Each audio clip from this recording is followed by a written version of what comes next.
మహాపరిశుద్ధుడైన మా కన్న తండ్రి, మహోన్నతుడ, దయగల దేవ, కృపగల ప్రభువా, మీ పవిత్ర నామానికి స్తుతులు స్తోత్రాలు చెల్లిస్తున్నాను తండ్రి. ఈరోజు ఈ వేదిక మీద మీ సత్యవాక్యాన్ని ప్రకటించడానికి, మరి ముఖ్యంగా మీ కుమారుని గూర్చినటువంటి నీతి సువార్తను వ్యాపింపజేయడానికి మీరిచ్చినటువంటి గొప్ప ధన్యత కొరకు స్తోత్రం తండ్రి. అలాగే గౌరవనీయులు దయానంద్ గారు, వారి కుటుంబ సభ్యులు, వారి యొక్క బృందం అంతా, పెద్దలు ఇక్కడ మాతో పాటు ఉండడం చాలా సంతోషం తండ్రి. వారిని దీవించండి, వారి కుటుంబాలను జ్ఞాపకం చేసుకోండి. వారు చేస్తున్న సేవలో మీరు తోడుగా ఉండండి. ఇంకా అనేక మంది దీనులకు వారు పరిచర్య చేయడానికి, వారి కష్ట సుఖాలలో పాలిభాగం తీసుకోవడానికి, వారికి కావలసినటువంటి సమస్తాన్ని వారి పరిపాలనలో సుభిక్షంగా ఉండే విధంగా అందించడానికి మీ కృపను తోడుగా ఉంచండి. ముఖ్యంగా ఇక్కడ వేదిక మీద ఉన్నటువంటి దైవజనులు, వేదిక పక్కనున్న దైవజనులు, వారి సంఘాలు, ప్రతి ఒక్కరిని మీరు దయతో జ్ఞాపకం చేసుకోండి. ఈ తెలంగాణ రాష్ట్రం అంతటా కూడా ఎంతమంది సేవకులైతే మీ సేవలో యథార్థంగా కష్టపడుతున్నారో, మీ పరిచర్యలు యథార్థంగా వాడబడుతున్నారో, వారందరినీ, వారి సంఘాలని మీ యొక్క భద్రతలో ఉంచండి, మీ కాపుదల్లో ఉంచండి. అలాగే ఇక్కడికి వచ్చినటువంటి అక్క చెల్లెమ్మలు, అన్నదమ్ములు, ఆత్మీయులందరినీ జ్ఞాపకం చేసుకోండి. అసెంబ్లీ సమావేశాల్లో ఉన్నటువంటి మేడం గారిని కూడా మీరు జ్ఞాపకం చేసుకోండి. మీ కాపుదల కుటుంబానికి వారండి. వేదిక మీద నుండి మీ సత్యవాక్యానికి సిద్ధపడుతూ ఉండగా మీ సహాయం అనుగ్రహించమని, మీ సన్నిధి కాంతి తోడుగా ఉంచి సమయోచితమైన జ్ఞానాన్ని ఇచ్చి నడిపించమని, ఘనత, మహిమ, ప్రభావములు మీకు మాత్రమే చెల్లిస్తూ ఈ యొక్క సభలు, ఈ సభలోనికి నేను రావడానికి కారణమైన కుటుంబాన్ని కూడా జ్ఞాపకం చేసుకోమని వేడుకుంటూ క్రీస్తు నామల్ని ప్రార్థన మనవులు అడుగుచున్నాం మా కన్న తండ్రి, ఆమేన్.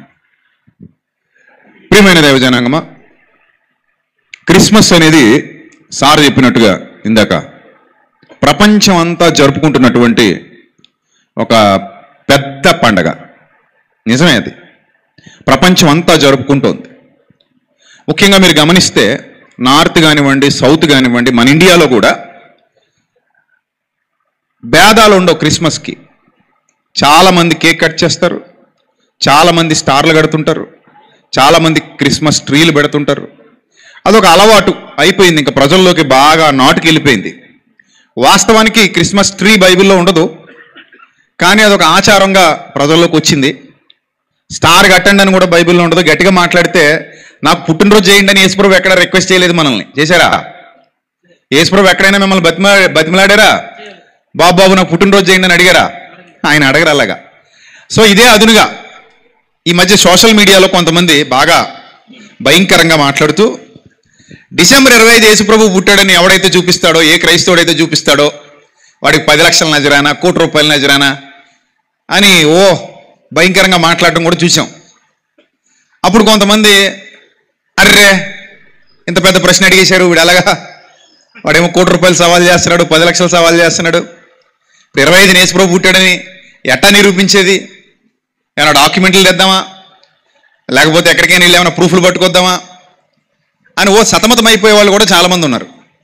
ఇక్కడ పాయింట్ ఏంటంటే బాగా అర్థం చేసుకోండి, యేసు ప్రభు మాత్రమే కాదు, ప్రపంచంలో ఎంతోమంది ఆరాధిస్తున్న వాళ్ళు, ఎంతోమంది దేవుళ్ళుగా పిలువబడుతున్న వాళ్ళు ఉన్నారు. గ్రీకు పురాణాలలో చాలామంది దేవుళ్ళు ఉంటారు, రోమన్ల పురాణాలలో చాలామంది దేవుళ్ళు ఉంటారు, భారతీయ ఇతిహాసాలలో, పురాణాలలో చాలామంది దేవుళ్ళు, దేవతలు ఉంటారు. ఆఫ్రికాలో కూడా చాలామంది దేవుళ్ళు, దేవతలు ఉన్నారు ఆ కల్చర్లో. ఇక యూరోపియన్ కల్చర్లో కూడా చాలామంది చరిత్రలో కనబడుతున్న వాళ్ళు ఉన్నారు. ఇవన్నీ మనం అబ్జర్వ్ చేస్తున్నప్పుడు ఎవరికి కూడా ప్రాపర్ డేట్ అనేది ఉండదు. మరలా చెప్తున్నాను మీకు, ఎవరికి కూడా ప్రాపర్ డేట్ అనేది ఉండదు. ఎందుకు ఉండదు అని అంటున్నానంటే, పాత కాలంలో డేట్ల మీద పెద్దగా కాన్సన్ట్రేషన్ చేసేవారు కారు. యేసుప్రభు గురించి మళ్ళీ మాట్లాడతాను నేను, అది అలా దృష్టిలో పెట్టుకోండి. ఇప్పుడు 200 మంది ఉన్నారు కదా ఈ తరంలో, నేను ఇప్పుడు మాట్లాడుతున్నప్పుడు లైవ్లో కూర్చున్న వాళ్ళు ఫస్ట్ సేవకులు వేదిక మీద నుండి కింద వరకు, నా పుట్టినరోజు ఎప్పుడు నాకు తెలియదు అన్నవాళ్ళు చేతులు ఎత్తాలి ప్లీజ్. మిమ్మల్ని అడుగుతున్నానండి, నా డేట్ నాకు తెలియదు, మా అమ్మ నాన్న నాకు చెప్పలేదు, మా తాతగారు మా మామగారు నాకు చెప్పలేదు అన్నవాళ్ళు సేవకుల్లో చేతులు ఎత్తాలి. నిలబడండి సార్, మీరు చేతులు ఎత్తండి, నిలబడండి. నా పుట్టినరోజు నాకు నిజంగా తెలియదు అన్నవాళ్ళు నిలబడండి. చూడండి ఎంతమంది ఉన్నారు. రైట్, వేదిక మీద ఎవరిని ఉన్నారా నా మరి నిలబడండి స్పెషల్గా. చూడండి, ఇంకెవరిని ఉన్నారా? వీళ్ళందరికీ తెలుసు, నో ప్రాబ్లం, నిలబడండి సార్. ఎందుకు ఒక నిమిషం చూడాలి కదా మిమ్మల్ని అందరూ. అది ఇప్పటికి సేవకులు ఎంతమంది తేలారు? మనకి పుట్టినరోజు తెలియదు, వాళ్ళ డేట్ ఎప్పుడు వాళ్ళకి. ఎంతమంది ఉన్నారు ఇప్పుడు ఇక్కడ? 1 2 3 4 5 6 7, ఈయనతో కలిపి 8 మంది. మీకు కూడా తెలీదా కరుణాకర్ గారు? అంటే మీకు తెలుసా తెలీదా? తెలుసా? తెలుసా లేకపోతే ఏదో అలాగ ఆకుపక్క రేపక్కన డేట్ పెట్టించుకున్నారా? సరే, ఇక్కడికి మీరు కూర్చోండి సార్. 10 మంది సేవకులు వాళ్ళు సాక్ష్యం ఇస్తున్నారు పబ్లిక్ లో, లైవ్ లో. ఏమని ఇస్తున్నారు సాక్ష్యం? మా పుట్టినరోజు డేట్ ఎప్పుడో మాకు తెలియదు. మీ కళ్ళ ముందు బతికున్నోళ్ళు. అయిపోయిందా ఇదే? రైట్. ఇప్పుడు మీకు పరీక్ష. నా పుట్టినరోజు డేట్ నాకు తెలియదు అన్న వాళ్ళు లేచి నిలబడాలి టక్కన. అది సూపరు. ఇంకా ఇంకా చూసారా, అందులో యవనస్తులు కూడా ఉన్నారు. ఎంత శోచనీయం. తమ్ముడు కూడా యవనస్తుడే, సేవకుడు. ఆయన డేట్ ఆయనకి తెలియదట పాపం. చూడండి, ఇంతమంది ఉన్నారు. మీ పుట్టినరోజు ఎప్పుడో మీకు తెలీదు. ఇప్పుడు మరి ఏం చేద్దాం? మనందరం పుట్టినరోజు తెలియని వాళ్ళు అందరూ చచ్చిపోవాలా? దేశం వదిలి వెళ్ళిపోవాలా ఏంది? ఇంకా మనం పుట్టలేనట్ట. ఇప్పుడు డేట్ తెలియకపోతే చెప్పండి అమ్మా, డేట్ తెలియకపోతే పుట్టలేనట్ట. దీన్ని బట్టి మనకేమర్థం అవుతుంది? పుట్టావా లేదా, చరిత్ర సృష్టించావా లేదా అన్నది ఇంపార్టెంట్ తప్ప డేట్ పెద్ద ఇంపార్టెంట్ కాదు బిడ్డ. అది అర్థం కావాల్సింది. మనం పుట్టి చరిత్ర సృష్టించావా లేదా, మనం ఈ లోకంలో నుంచి వెళ్ళిపోయిన తర్వాత కూడా మన గురించి మాట్లాడుకుంటున్నారా లేదా, మన ముద్ర, మన ప్రభావం ఈ సమాజం మీద గట్టిగా పడిందా లేదా, మన క్యారెక్టర్ గురించి మన తర్వాతి తరాల వాళ్ళు కథలుగా చెప్పుకుంటున్నారా లేదా. That is the important thing.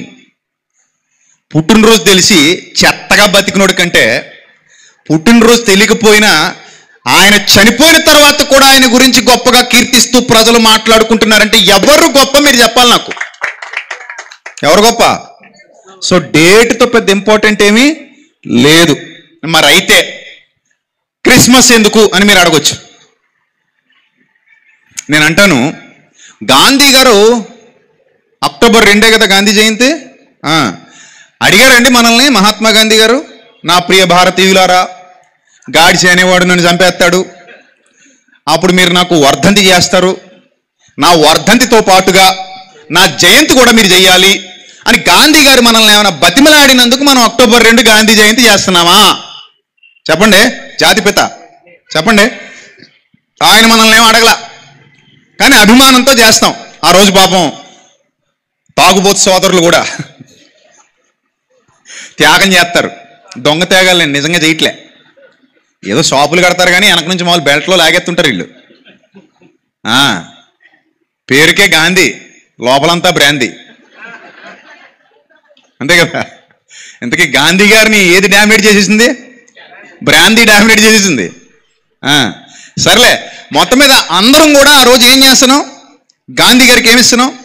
Wait ఇస్తున్నాం, గౌరవం ఇస్తున్నాం. ఆయన మనల్ని అడగలేదు, అడగకపోయినా చేస్తున్నాం. ఇప్పుడు పాయింట్ ఏంటంటే, మన పూర్వపు తరాల్లో డేట్లు నిజాలు కాదండి అవి. మా నాన్నగారిని అడిగితే ఆయన అంటారు, నేను పలానా డేట్ని పుట్టాను అంటారు. ఏది నాన్న మీకంటే, మా మేనమామ ఎవడో చెప్పాడు అంటారు. అది నిజమా అబద్ధమా మాకే తెలియదు. అలాగే మా కుటుంబంలో చాలామంది పుట్టినరోజులు తికమక్కగా ఉంటాయి. తికమక్కగా సర్టిఫికెట్లో ఒక పుట్టినరోజు ఉంటుంది, మామూలుగా వాళ్ళు చెప్పేదేమి ఇంకోటి చెప్తుంటారు. అలాగే కొంతమంది తల్లిదండ్రులు పూర్వం ఏం రాసేవారు కాదు, పుట్టుకరోజులు డేట్లు రాసేవారు కాదు. అందుకే మీలో చాలా మందికి డేట్లు తెలియకుండా పోని. ఆ రోజుల్లో పిల్లలు పుట్టడమే గొప్ప. వాళ్ళు ఎప్పుడు పుట్టారు, ఏ డేట్ని పుట్టారు, ఏ తారీఖుని పుట్టారు. ఇప్పుడంటే బాగా పిచ్చి లేచింది జనాల్లో.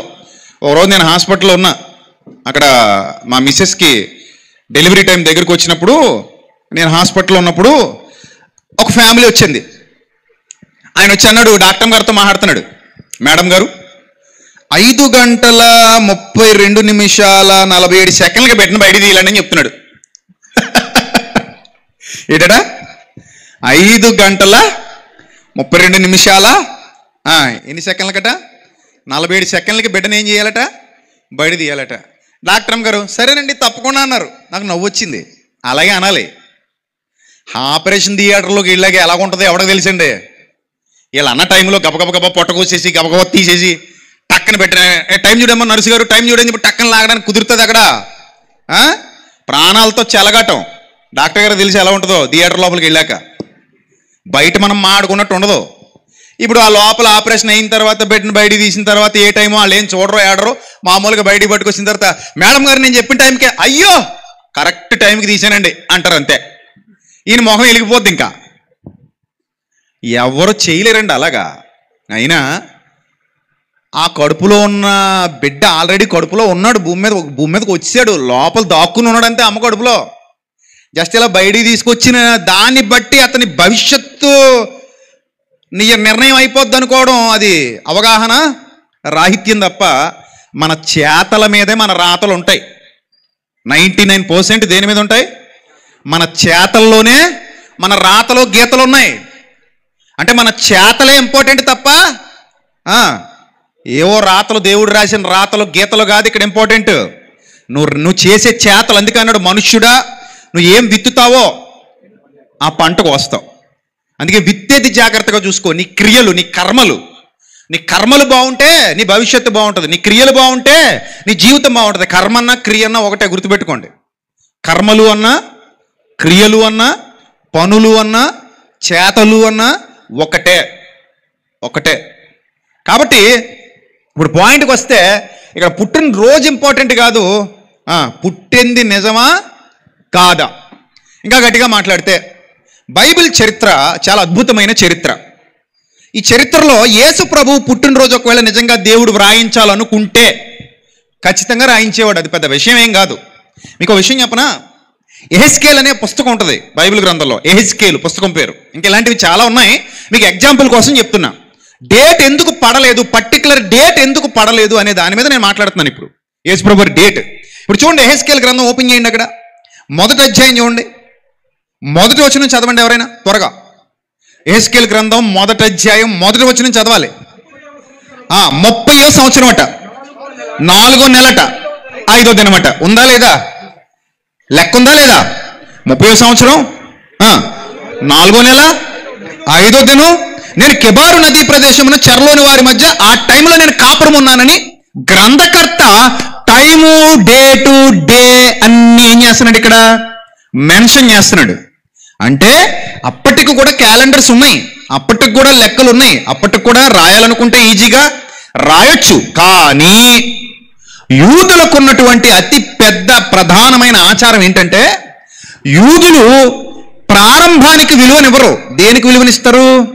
ముగింపుకు విలువనిస్తారు. వాళ్ళ లెక్కల్లో ప్రారంభం కంటే ముగింపు గొప్పది. అందుకే ప్రసంగి గ్రంథంలో అంటాడు కార్యారంభము కంటే కార్యాంతం మేలు అంటాడు. పరుగు ప్రారంభించడం గొప్ప కాదు, పరుగు ముగించడం గొప్ప. ఏదైనా సరే స్టార్ట్ చేయడం గొప్ప కాదు, ఎండ్ చేయడం గొప్ప. మొదలు పెట్టడం గొప్ప కాదు, దిగ్విజయంగా పూర్తి చేయడం గొప్ప. దానికి యూదులు పెద్దపేట వేస్తారు. అందుకే కార్యారంభము కంటే కార్యాంతము మేలు అని చాలా స్పష్టంగా గ్రంథకర్త అక్కడ రాశాడు. మీరు కావాలనుకుంటే యూదుల చరిత్ర మొత్తం చదవండి, ఆ గ్రంథాలు మొత్తం చదవండి. ఎక్కడ కూడా వాళ్ళు జన్మదినాలకు ప్రాధాన్యత ఇచ్చినట్టుగా మనకు కనబడదు. నేను పలానా డేట్ని పుట్టానని కానీ పలానా తారీఖుని పుట్టానని కానీ ఎవరిది రాయబడలేదు. ప్రవక్తలది కూడా రాయబడలేదు. గ్రంథకర్తలు ఎవ్వరూ రాసుకోలేదు. ఎక్కడ కూడా నేను పలానా డేట్ని పుట్టాను పలానా తారీఖుని పుట్టాను రాయలేదు వాళ్ళు. ఎందుకంటే ఒకని జనన దినము కంటే చెప్పండి వాళ్ళ రాతలు ఇవన్నీ. ఒకని జనన దినము కంటే మరణ దినమే మేలు. అంత ఎందుకండి, యేసు ప్రభు వారు చనిపోయినప్పుడు సమాధిలో పెట్టడానికి అరిమతయ యోసేపు అని ఒక ధనవంతుడట అప్పటికే ఏం రెడీ చేసి పెట్టుకున్నాడట. ఇప్పుడు ఇంతమంది ఉన్నారు కదా, మిమ్మల్ని అందరూ అడుగుతున్నాను, మీరు ఎవరైనా నా సమాధి ఆల్రెడీ కట్టేసుకున్నాను అన్న వాళ్ళు చేయొద్దండి ప్లీజ్. సేవకులు ఆల్రెడీ నా సమాధి రెడీగా ఉందండి, గొయ్యి తవ్వేశాం, పాలరాయి బెళ్ళేసాం, నీట్గా రెడీ చేసి లోపల ఏసీ కూడా పెట్టించేసాం. మనం ఏమైనా చేసుకుంటాం అసలు అలాగా? పోనీ మన కల్చర్లు ఎక్కడైనా చూసామా సమాధులు కట్టించుకునే వాళ్ళని? ఏమంటే చూసారా మీరు? సేవకులు చెప్పాలి.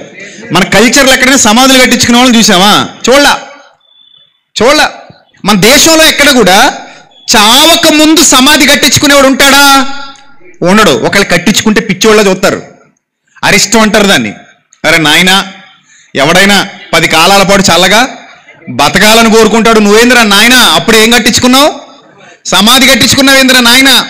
అదేమన్నా శుభమా? ఏంటది? అశుభం రా నాయన. ఏంటది? అశుభం. మనకి సమాధులు ఎవడు కట్టించుకుంటాడు? బుద్ధి జ్ఞానం లేదు నీకు. అసలు మన ఇళ్లలో చావు గురించి మాడితేనే ఎలా ఫీల్ అవుతారు చెప్పండి? ఎలా ఫీల్ అవుతారు? హ్యాపీగా ఫీల్ అవుతారా? అమ్మో, దేని గురించి అయినా మాట్లాడు, కానీ దేని గురించి మాట్లాడుకో? చావు గురించి మాట్లాడకు. అందుకే మన వాళ్ళు అబద్ధాన్ని కూడా అందంగా ఆశీర్వాదంలో కలిపేశారు. ఏమని? అబద్ధాన్ని కూడా అందంగా ఆశీర్వాదంలో ఏమని కలిపేశారు? అక్షింతలు వేస్తే ఏమంటాం మనం? చెప్పండి. 1000 ఏళ్ళు. ఎన్నేళ్ళు సరిపోతాయా? చాలవా? ఎన్నేళ్ళమ్మా? 1000 ఏళ్ళు. ఎలా వర్దిల్లు? చల్లగా వర్దిల్లు. 1000 ఏళ్ళే. 100కే దిక్కులేదు ఇక్కడ. చాలా మంది చూసారా, కోవిడ్ వచ్చిన తర్వాత లెక్కలు మారిపోయినాయి లేదా? 40కే ఫీజు కొట్టేస్తుంది, 50కే ఆల్ అవుట్ అంటున్నాడు, 60-70కి వెళ్ళేసరికి అమ్మో గొప్ప. 70 అంటే ఇంక ఈ రోజుల్లో గొప్ప. నాకు ఒక రోజు నవ్వొచ్చింది. షష్ఠి పూర్తి చేస్తారు కదా. షష్ఠి పూర్తి ఎప్పుడు చేస్తారంటే, పెళ్ళి అయ్యాక, భర్తకి భార్యకి పెళ్ళి అయ్యాక మొదటి పెళ్లి రోజు నుంచి 60వ పెళ్లి రోజు వరకు దిగ్విజయంగా పూర్తి చేసుకుంటే ఏం చేసేవారు పూర్వీకులు? షష్ఠి పూర్తి చేసేవారు. ఎన్నో పెళ్లి రోజు? 60వ పెళ్లి రోజు. కానీ 60వ పెళ్లి రోజు జరుపుకోవాలంటే పెళ్లి కొడుకు వయసు ఎంత ఉండాలి? దాదాపు ఒక 80 ఉండాలి. పెళ్లి కూతురికి ఎంత ఉండాలి? దాదాపు 75 ఉండాలి. అంటే ఆ రోజుల్లో కొంచెం చిన్న వయసులో చేసుకునేవారు కాబట్టి. అంటే పెళ్లి కూతురికి 15 ఏళ్ల వయసులో పెళ్ళైతే, పెళ్లి కొడుకు 20 ఏళ్ల వయసులో పెళ్ళైతే, వాళ్ళిద్దరూ కలిసి 60 సంవత్సరాలు చక్కగా దాంపత్య జీవితాన్ని కొనసాగించుకుంటూ వెళ్ళిపోతే, అప్పటికి ముసలాయనికి 80 వస్తాయి, మామగారికి 75 వస్తాయి. అప్పుడు పిల్లలు చక్కగా ఏం చేసేవారు? షష్ఠి పూర్తి చేసేవారు.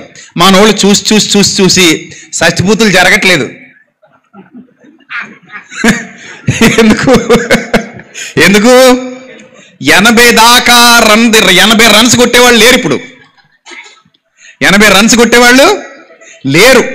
సెంచరీలు పూర్తి చేసేవాళ్ళు అసలే లేరు. అందుకని ఏం చేద్దాం అబ్బా, మరి షష్ఠి అలాగా ఆగిపోతుందని ఆలోచన చేసి, పెళ్లి మాట పక్కనెట్టండి, మగాడికి కానీ 60 దాటితే వయసు ఏం చేద్దాం, దాన్ని షష్ఠి కిట్టేద్దాం అనుకున్నారు. అలా చేసి పడేస్తున్నారు మనోళ్ళు. ఇంకా కొన్నాళ్ళకి ఈ 60ని ఇంకా కుదించేసి, నాకు తెలిసి 30కో 40కో తెచ్చేస్తారని అనుకుంటున్నాను. ఎందుకంటే లెక్కలు ఏమైపోతున్నాయి? మారిపోతున్నాయి. సో కాబట్టి మనిషి చాలా అల్ప ఆయుష్ గలవాడైపోయాడు, చాలా చిన్న ఆయుష్. కాబట్టి మనకి మరణం గురించి మాట్లాడుకోవటమే భయం అయితే, వాళ్ళు చావడానికి ముందే ఏం కట్టించుకుంటారట? వాళ్ళ సమాధులు వాళ్లే తొలిపించుకుంటారు. డబ్బులు ఉన్నోళ్ళు అయితే వాళ్ళ సమాధులు వాళ్లే తొలిపించుకుంటారు. అలాగా యూదుల్లో కల్చర్ ఉంది. వాళ్ళ కల్చర్స్ వేరు, మన కల్చర్స్ వేరు. ఆ కల్చర్లో పుట్టాడు యేసుక్రీస్తు. కాబట్టి ఆయనకి బర్త్డే డేట్ రాయరు. వాళ్ళందరూ దేన్ని గొప్పగా చూస్తారు? మరణాన్ని గొప్పగా చూస్తారు. అందుకే మీరు గమనించండి, నేను ఇజ్రాయెల్ వెళ్ళినప్పుడు ఈ కిద్రోను వాగు దాటి యెరూషలేము కొండ మీదకి వెళ్ళాలి. నేను కిద్రోను వాగు డౌన్లో దిగుతున్నాను. కిద్రోను వాగు దిగుతూ ఆ కొండ మీదకి వెళ్ళాలని స్పీడ్గా ఎక్కిపోతున్నప్పుడు పక్కకు చూస్తే నా కళ్ళు చెదిరిపోయాయి. సమాధులు వరుసగా, ఎన్ని సమాధులు ఉన్నాయంటే మత్తిపోయింది. ఏంటి ఇన్ని సమాధులా ఒక చోట? అవును, ఆ కిందకి వెళ్ళిపోతే అబ్షాలోం సమాధి కూడా ఉంది నేటికి. ఆ తర్వాత అక్కడ నుంచి నేను పాలస్తీనాకి వెళ్ళాను. పాలస్తీనాలో మక్పేలా గుహ అని ఉంటుంది. నేను నా యూట్యూబ్ వీడియోలో కూడా చూపించాను ఇవన్నీ కూడా. ఈ మక్పేలా గుహలో ఎప్పటికీ అబ్రహాం గారి సమాధి ఉంది. ఆయన భార్యని ఆయన్ని పక్కపక్కన పెట్టారు. ఎదురుగా ఇస్సాకు ఉంటాడు, ఆయన భార్య ఉంటుంది. ఆ వెనకనే యాకోబు, ఆయన కుటుంబ సభ్యుల సమాధులు. ఏది మిస్ కానివ్వలేదండి వాళ్ళు. అంత జాగ్రత్తగా భద్రంగా సమాధులను అలా ఉంచారు. అబ్షాలోం సమాధి ఇంకా ఉంది, దావీదు సమాధి ఇంకా ఉంది. ఏనాటి మనుషులు సియోను కోటలో దావీదు గారి సమాధి ఇంకా ఉంది. నేను యూట్యూబ్లో పెట్టాను వీడియో, అది కూడా దావీదు గారి సమాధి దగ్గరికి నేను వెళ్ళినప్పటిది. అంటే దీన్ని బట్టి మీకు ఏమర్థమైందంటే, యూదులు కార్యారంభము కంటే కార్యాంతం మేలంటారు, జన్మదినం కంటే మరణదినం మేలంటారు, సో ఆ మరణ దినానికి ఎక్కువ ప్రాశస్త్యాన్ని ఇస్తారు. అందుకే యేసు ప్రభు అనగానే మీకు గుర్తొచ్చేది జననమా మరణమా? చెప్పండి. ఓ పాయింట్ మీకు చెప్పనా, మీరు చచ్చినట్టు ఒప్పుకుని తీరాలి ఇప్పుడు నేను చెప్పే పాయింట్తో. అదేంటి చెప్పనా? యేసు ప్రభు జననం ద్వారా మీరు ఆకర్షింపబడలేదు, నేను ఆకర్షింపబడలేదు, ఏ క్రైస్తవుడు ఆకర్షింపబడలేదు. మరి దేని ద్వారా క్రైస్తవులు ఆకర్షింపబడ్డారు క్రీస్తుకి? చెప్పండి, దేని ద్వారా ఆకర్షింపబడ్డారు చెప్పండి. Yes, no doubt at all, ధైర్యంగా చెప్పొచ్చు, ఆయన మరణమే మనకు శరణమైంది. రైట్? ఆయన మరణమే మనకేమైంది? శరణమైంది. ఆయన మరణం మనకే కాదు, ప్రపంచ మానవాళికి శరణు ఆయన మరణం. అందుకే యేసు ప్రభు ప్రపంచానికి పరిచయం అయింది కూడా ఎక్కడి నుంచి? జననం నుంచా మరణం నుంచా? ఎస్, ప్రపంచం మొత్తానికి పరిచయం అయింది మరణం నుంచి. అందుకే అపోస్తలులను పిలిచి ప్రభు అంటారు, మీరు సర్వలోకానికి వెళ్ళండి, సర్వ సృష్టికి దేన్ని ప్రకటించండి. అంటే ఏముంది సువార్తలో? యేసు ప్రభు వారి మరణ సమాధి పునరుద్ధానములను గూర్చిన ప్రకటనయే సువార్త. సువార్తలో మరణం ఉంది, సువార్తలో సమాధి ఉంది, సువార్తలో ప్రపంచాన్ని అబ్బురపరిచినటువంటి, ప్రపంచాన్ని నివ్వెరపరిచినటువంటి, రోమా సామ్రాజ్య చక్రవర్తులే అదిరిపోయినటువంటి వార్త పునరుద్ధాన ఘట్టం, పునరుద్ధాన సంఘటన. సో ఇప్పుడు ఇంత చెప్పిన తర్వాత డేట్ల గురించి ఎవడైనా కొట్టు చేస్తాడా?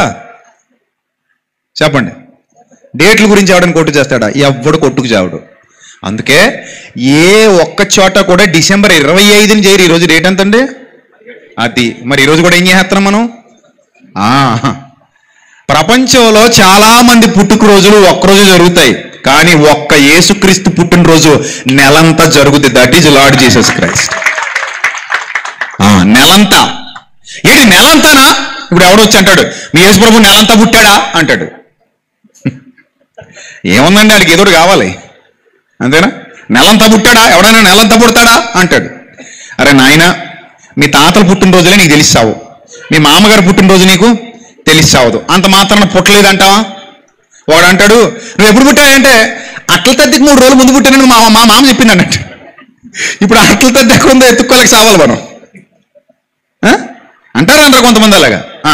ఇంకొకటి అడిగామనుకోండి, ఏమై బాబు నువ్వు ఎప్పుడు పుట్టావంటే ఇందిరాగాంధీ గారు చచ్చిపోయిన 3 రోజులు అన్నట్టు.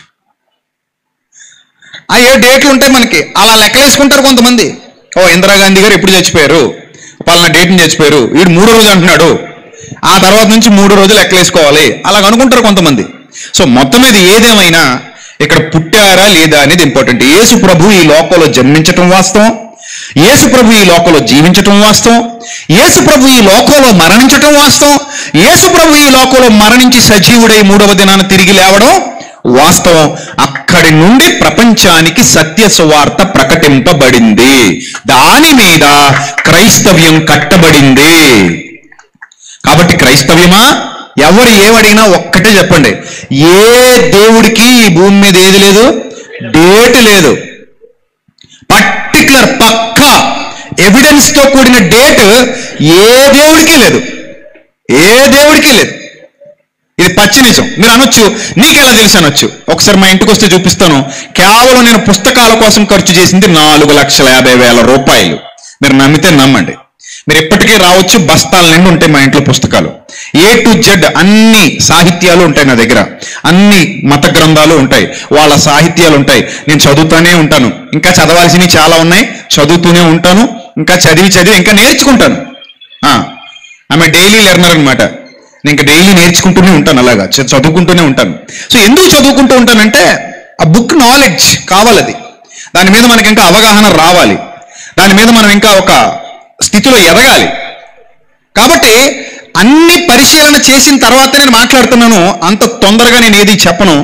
డేట్లు పర్టికులర్గా ఈ డేట్కే, ఈ సమయానికే, ఈ కరెక్ట్ ఈ క్యాలెండర్ ప్రకారం ఈ టైంకే అనడానికి హిస్టారికల్ ఎవిడెన్సెస్ ఎవ్వరికీ భూమి మీద లేవు. అలాగే యేసు ప్రభువుకు కూడా అలాంటి ఎవిడెన్సెస్ ఏవి లేవు. ఒకవేళ ఎవరైనా చరిత్రకారులు చెప్పినా లెక్కలు గట్టి చెప్తారు. ఎలా లెక్కలు కడతారంటే నేను చెప్తాను, జాగ్రత్తగా చూడండి. మత్తయి సువార్త ఒకసారి ఓపెన్ చేయండి, ఎలా లెక్కలు కడతారో చెప్తాను, ఒకసారి చూడండి. మత్తయి సువార్త 2వ అధ్యాయం 1వ వచనం ఒకసారి చదవండి. రాజైన హేరోదు ఈ రాజైన హేరోదు హిస్టరీలో ఉన్నాడు. రాజైన హేరోదు అనేవాడు ఎక్కడున్నాడు? హిస్టరీలో ఉన్నాడు. ఇతన్ని మహాహేరోదు అంటారు. ఈ హేరోదు దినాలలో, ఈ హేరోదు పరిపాలిస్తున్నటువంటి దినాలలో, అంతకుముందు చాలా మంది పరిపాలించారు. ఇప్పుడు ఉదాహరణకి ఇప్పుడు ఎవరు పరిపాలిస్తున్నారు ఈ నియోజకవర్గాన్ని అంటే ఎవరి పేరు చెప్తాం? సార్ పేరు చెప్తాం కదా. అంటే ఇంకా ఆవిడ ఈయన ఒకటే కదండి. మరి ఇంకేంది? పురుషుడు స్త్రీ బైబిల్ ప్రకారం ఎవరు వారు? ఏక శరీరం. దయానంద్ గారు, రాగమయ్య గారు ఏ శరీరం? ఒకటే శరీరం వాళ్ళది. ఎందుకంటే భార్య భర్త వారిరువురు ఏకమైపోయారు కాబట్టి ఒకటే శరీరం.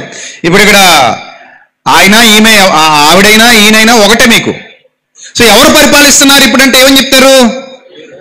సార్ పరిపాలిస్తున్నారు అని చెప్తారు. ఇప్పుడు విజయప్రసాద్ రెడ్డి అని ఆయన మీకు వాక్యం చెప్పడానికి వచ్చినప్పుడు ఎవరు పరిపాలిస్తున్నారు అంటే అది కరెక్టే కదా? అది కరెక్టే. రెండోది, పలానా ఆయన పరిపాలిస్తున్నప్పుడు విజయప్రసాద్ రెడ్డి అని ఆయన ఇక్కడికి వచ్చి వాక్యం చెప్పాడు, కరెక్టే కదా? కరెక్టే. అంటే ఇప్పుడు యేసు ప్రభు పుట్టినప్పుడు అక్కడ పరిపాలిస్తున్నది ఎవరు? హేరోదు అనే ఆయన పరిపాలిస్తున్నాడు. ప్రపంచంలో చాలా మంది పరిపాలన చేశారు. ఇది రోమా ప్రభుత్వ పరిపాలనా కాలం. ఇది ఎవరి ప్రభుత్వ పరిపాలన? ఇది రోమన్లు పరిపాలిస్తున్న కాలం. ఇది రోమన్లకు ముందు ప్రపంచాన్ని ఎవరు పరిపాలించారు? గ్రీకులు పరిపాలించారు. ది గ్రేట్ అలెగ్జాండర్ చరిత్ర మనం చదువుకున్నాం. మన పుస్తకాల్లో అలెగ్జాండర్ చరిత్ర ఉందా లేదా? గ్రీక్ వీరుడు. నాగార్జున కాదు గ్రీక్ వీరుడు. ఎవరు గ్రీక్ వీరుడు? ది గ్రేట్ అలెగ్జాండర్ గ్రీక్ వీరుడు అంటే. సో ఆయన చరిత్ర ఎక్కడుంది? పుస్తకాల్లో ఉంది, చదువుకున్నాం మనం. ఆ తర్వాత ఈ అలెగ్జాండర్ గారి గురుగారు ఎవరు? అరిస్టాటిల్. అరిస్టాటిల్ గురించి మనకు తెలుసు, చరిత్రలో చదువుకున్నాం మనం. ఇంకా ముందుకెళ్ళిపోయామనుకోండి, మాదీయ పారసీకులు ఉన్నారు, సోక్రటిస్, ఇంకా పెద్ద పెద్ద వాళ్ళు చాలా మంది ఉన్నారు, వాళ్ళ గురువులు. ప్లేటో, వీళ్ళందరూ మనం హిస్టరీలో వస్తారు. వీళ్ళందరూ కూడా ఏమండి ఈ మాదీయ పారసీక సామ్రాజ్యాలు. ఆ మాదీయ పారసీకులకు ముందు ఎవరున్నారు? బబులోనీయులు ఉన్నారు. బబులోను సామ్రాజ్యాలు ప్రపంచాన్ని పరిపాలించాయి. ఇదంతా హిస్టరీ. ఈ హిస్టరీ గురించి దానియేలు గ్రంథంలో ఉందా లేదా? ఉంది. అంటే బైబిల్ కూడా ఒక రకంగా చెప్పాలంటే హిస్టారికల్ బుక్. ఏంటది? హిస్టారికల్ ఎవిడెన్సెస్ ఉన్నటువంటి book the Bible. Right. So ఇప్పుడు ఆ రాజులందరూ పరిపాలిస్తున్నటువంటి కాలంలో దేవుడు ఒక మహాసామ్రాజ్యాన్ని ఏర్పాటు చేయబోతున్నాడని దానియేలు ప్రవచించాడు. ఆ ప్రవచనాల ప్రకారంగానే రోమా ప్రభుత్వ పరిపాలనా కాలంలో యేసు ప్రభు వారి జననం జరిగింది. ఇదిగో హేరోదు అప్పటికి పరిపాలిస్తున్నాడు అనేది ఇక్కడ ఎవిడెన్స్. ఇంకా ఎవిడెన్స్ కావాలి మీకు అనుకుంటే, ఇక్కడ హేరోదు దేన్ని పరిపాలిస్తున్నాడు? ఆ యోదయ దేశపు బెత్లెహేము, ఆ యోదయ దేశాన్ని పరిపాలిస్తున్నాడు. ఎవరు? హేరోదు. నెక్స్ట్ లూకాసు వార్త తీయండి, బైబిల్ తీయండి. లూకాసు వార్త 3వ అధ్యాయము మొదటి నుంచి చదవండి, మీకు హిస్టరీ వచ్చేస్తుంది మొత్తం ఇక్కడే. 3వ అధ్యాయం, లూకాసు వార్త 3వ అధ్యాయం మొదటి వచనం చదవండి. తిబెరు కైసర్ అంటే సీజర్ చక్రవర్తి. సీజర్ చక్రవర్తి చరిత్ర అందరికీ తెలుసు. సీజర్ చక్రవర్తి చరిత్ర అందరికీ తెలుసు. తిబెరు కైసర్ అంటే సీజర్. తెలుగులో కైసర్ అని తర్జుమా చేశారు, ఇంగ్లీష్లో ఏమని ఉంటుంది? సీజర్. సీజర్ చక్రవర్తి ఏలుబడిలో 15వ సంవత్సరం అట. పర్టికులర్ టైం మెన్షన్ చేస్తున్నాడు. చరిత్రకారులు ఎక్కడి నుంచే లెక్కలు కట్టే క్రీస్తు పూర్వం క్రీస్తు శకం విభాగించారు వాళ్ళు, హిస్టోరియన్స్. అందులో చాలామంది పెద్ద పెద్ద చరిత్రకారులు ఉన్నారు. రైట్, చదవండి. 15వ సంవత్సరం యోదయకు పొంతు పిలాతు అధిపతిగా ఉన్నాడట. అధిపతిగా ఉన్నాడు. గలిలయకు హేరోదు చతుర్థాధిపతిగా ఉన్నాడు. ఇతురయ త్రకోనీతి దేశాలకు అతని తమ్ముడైన ఫిలిప్పు చతుర్థాధిపతిగా ఉన్నాడు. అబిలేనే దేశానికి లొసానియా అనే రాజు అధిపతిగా ఉన్నాడు. అన్నా ఖయప అనే వాళ్ళు ఆ టైంకి ప్రధాన యాజకులుగా ఉన్న కాలము. చూసారా? ఈ కాలంలో యేసు ప్రభు వారి పరిచర్య నడిచింది. యేసు ప్రభు వారి పుట్టుక మహాహేరోదు కాలంలో జరిగింది. యేసు ప్రభు వారి పరిచర్య ఇదిగో ఈ లూకాసు వార్త 3వ అధ్యాయంలో ఎవరైతే పరిపాలిస్తున్నారో ఆ కాలంలో నడిచింది. అంటే దానికి దీనికి మధ్య ఒక 30 సంవత్సరాల అంతరం ఉంది. 30 years, 30 సంవత్సరాలు. అంటే ఈ 30 సంవత్సరాల కాలాన్ని చరిత్రకారులు పరిగణనలోకి తీసుకొని యేసు ప్రభు వారి యొక్క పుట్టుకను నిర్ధారించారు. మీరు బాగా అర్థం చేసుకోండి, ఆయన పుట్టుకను నిర్ధారించారు. డేట్లు ఎవరు చెప్పడానికి అంత ఈజీ కాదు. ఎందుకంటే ఇక్కడ సీజర్ చక్రవర్తికి డేట్ లేదు, హేరోదికి ఏమి లేదు, డేట్ లేదు. తర్వాత పొంతు పిలాతుకి ఏమి లేదు, డేట్ లేదు. హిస్టరీలో వీళ్ళ డేట్లు లేవు. అలెగ్జాండర్ ఎప్పుడు పుట్టాడు, డేట్ లేదు. కానీ అలెగ్జాండర్ ఉన్నాడా లేదా చెప్పండి, లేడంటారా ఏంటి కొంప తీసి? ఉన్నాడు. నెబుకద్నెజర్ ఎప్పుడు పుట్టాడో డేట్ లేదు. కానీ నెబుకద్నెజర్ ఉన్నాడా లేదా చెప్పండి, ఉన్నాడా లేదా? ఉన్నాడు. అరిస్టాటిల్ ఉన్నాడా లేదా? ప్లేటో ఉన్నాడా లేదా? సోక్రటీస్ ఉన్నాడా లేదా? వీళ్ళందరూ ఉన్నారు. కానీ డేట్లు లేవు. డేట్లు లేనంత మాత్రాన భూమి మీదకి రాలేదని కాదు. సో కాబట్టి మీరు డిసెంబర్ 25 కోసం దయచేసి ఎవరితోనూ తగాదాలు పెట్టుకోకండి.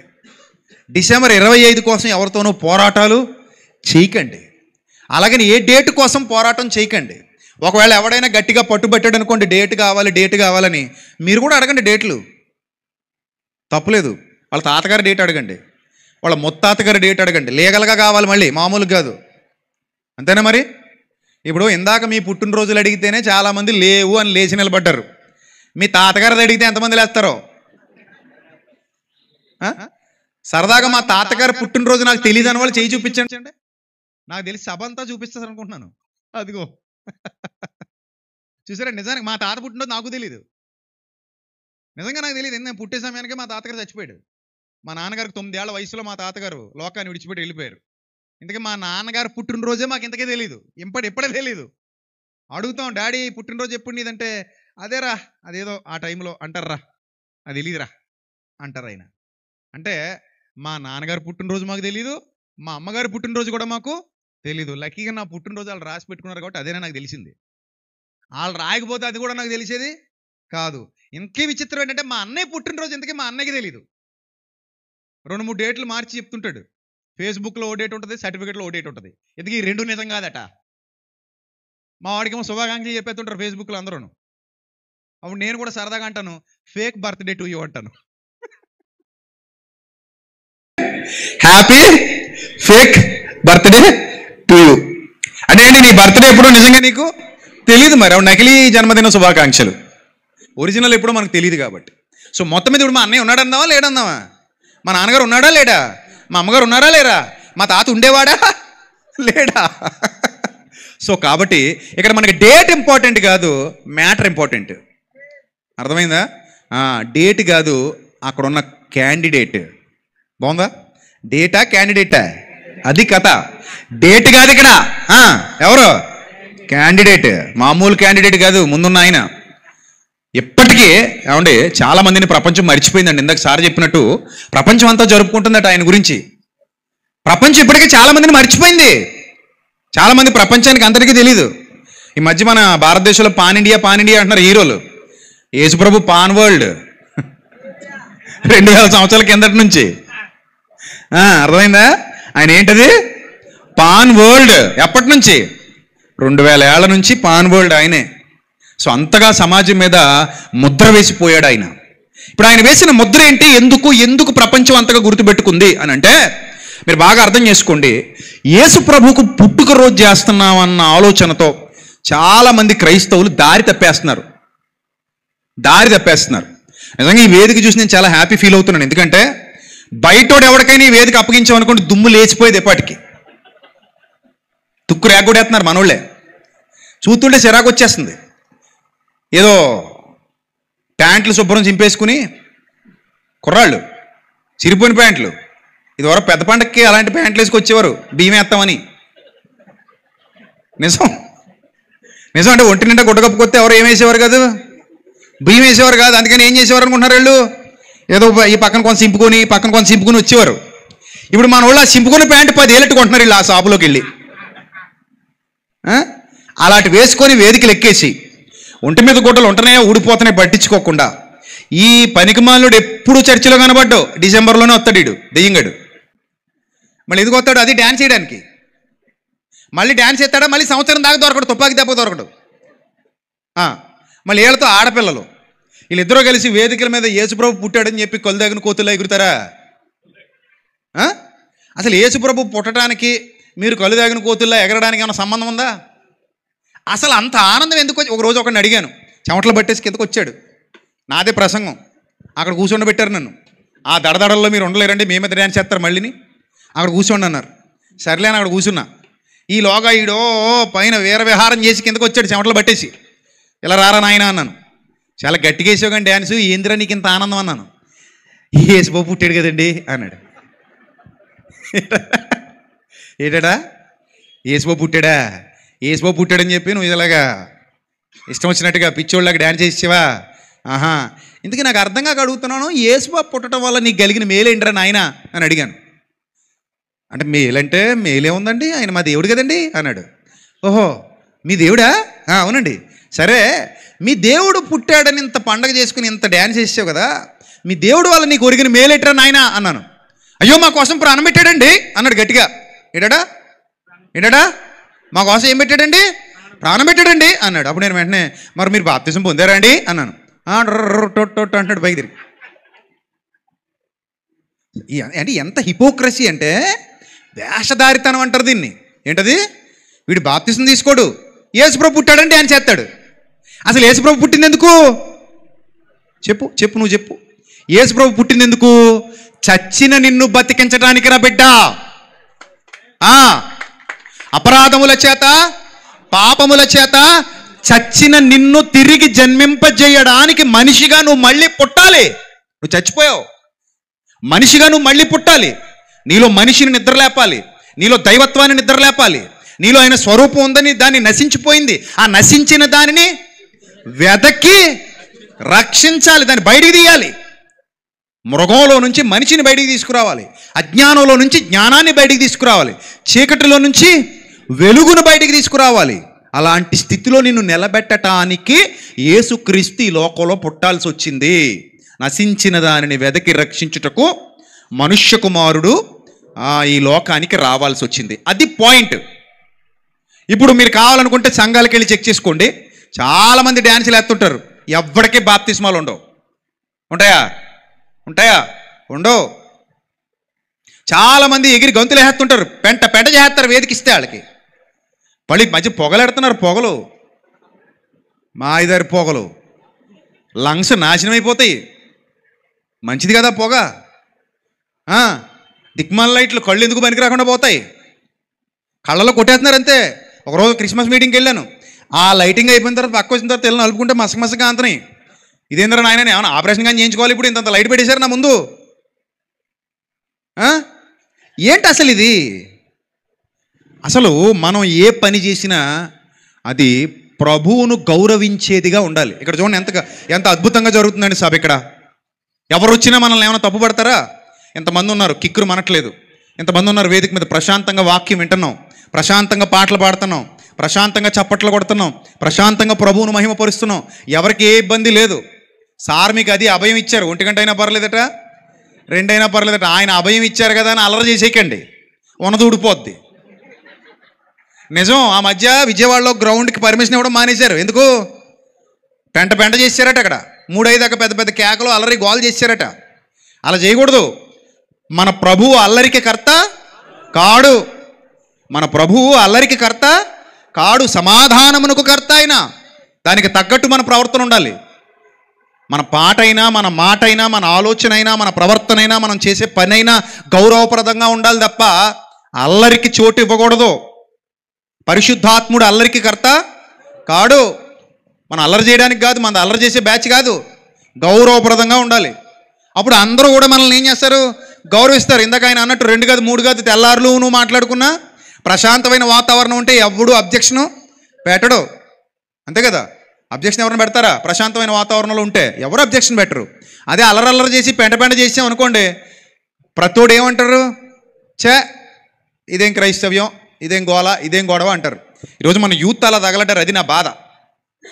యూత్ ముఖ్యంగా గుర్తుపెట్టుకోండి, క్రిస్మస్ పేరుతో అల్లరి చేయకండి, క్రిస్మస్ పేరుతో గొడవ చేయకండి. మొన్న మా ఏరియాలో కుర్రాళ్ళు క్రిస్మస్ రోజు సైలెన్సర్లు ఇప్పేశారండి బండి. సైలెన్సర్లు ఇప్పేస్తే సౌండ్ ఎలా వస్తుంది చెప్పండి ఎలా వస్తుంది? అమ్మో, ఇంక అసలు నిద్రలో ఉన్నవాళ్ళు కూడా లేచి తందాం అనుకుంటారు వచ్చి. ఏమన్నా అంత రణగొన ధ్వనులు ఎందుకు చెప్పండి? అంత పెంట ఎందుకు? ఆ పైశాచిక ఆనందం ఎందుకు? సైలెన్సర్లు ఇప్పి మరీ రోడ్ల మీదకి వెళ్ళిపోయేంత గొప్ప భక్తి అనేది.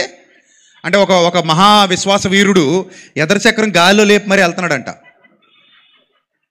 అబ్బాయి పేరు పౌలు. ఏంటమ్మా అబ్బాయి పేరు? పాల్. పాల్ అనే ఈ యవనస్తుడు ఎదరచక్రం ఏం చేశాడు? ముందు చక్రం గాల్లో లేపాడు. గాల్లో లేపి వెళ్తున్నాడు బైక్ మీద. ఎరా నాయన ఇంత ఆనందంగా ఎందుకున్నావు? యేసుబాబు పుట్టాడండి. ఏంటండి? ఏందండి? యేసుబాబు పుట్టాడా?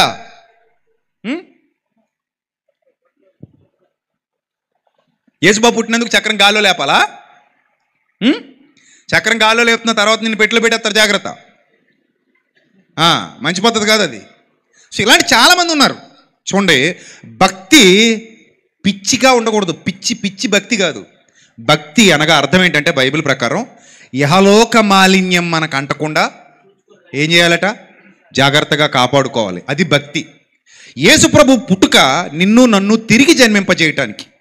యేసుప్రభు ఈ లోకానికి రావటంలో గల ప్రధానమైన ఆంతర్యం నీలో ఉన్న చీకటిని తొలగించి నీలో గొప్ప వెలుగులు ఉదయింపజేయటానికి. అది ఆయన ఈ లోకంలో అడుగుపెట్టడంలో ప్రధానమైన ఆంతర్యం.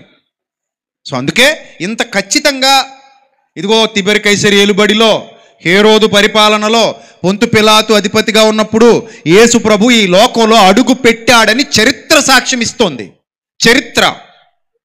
చరిత్రలో ఆయన ఉన్నాడు అనటానికి ఇవన్నీ నిదర్శనాలు.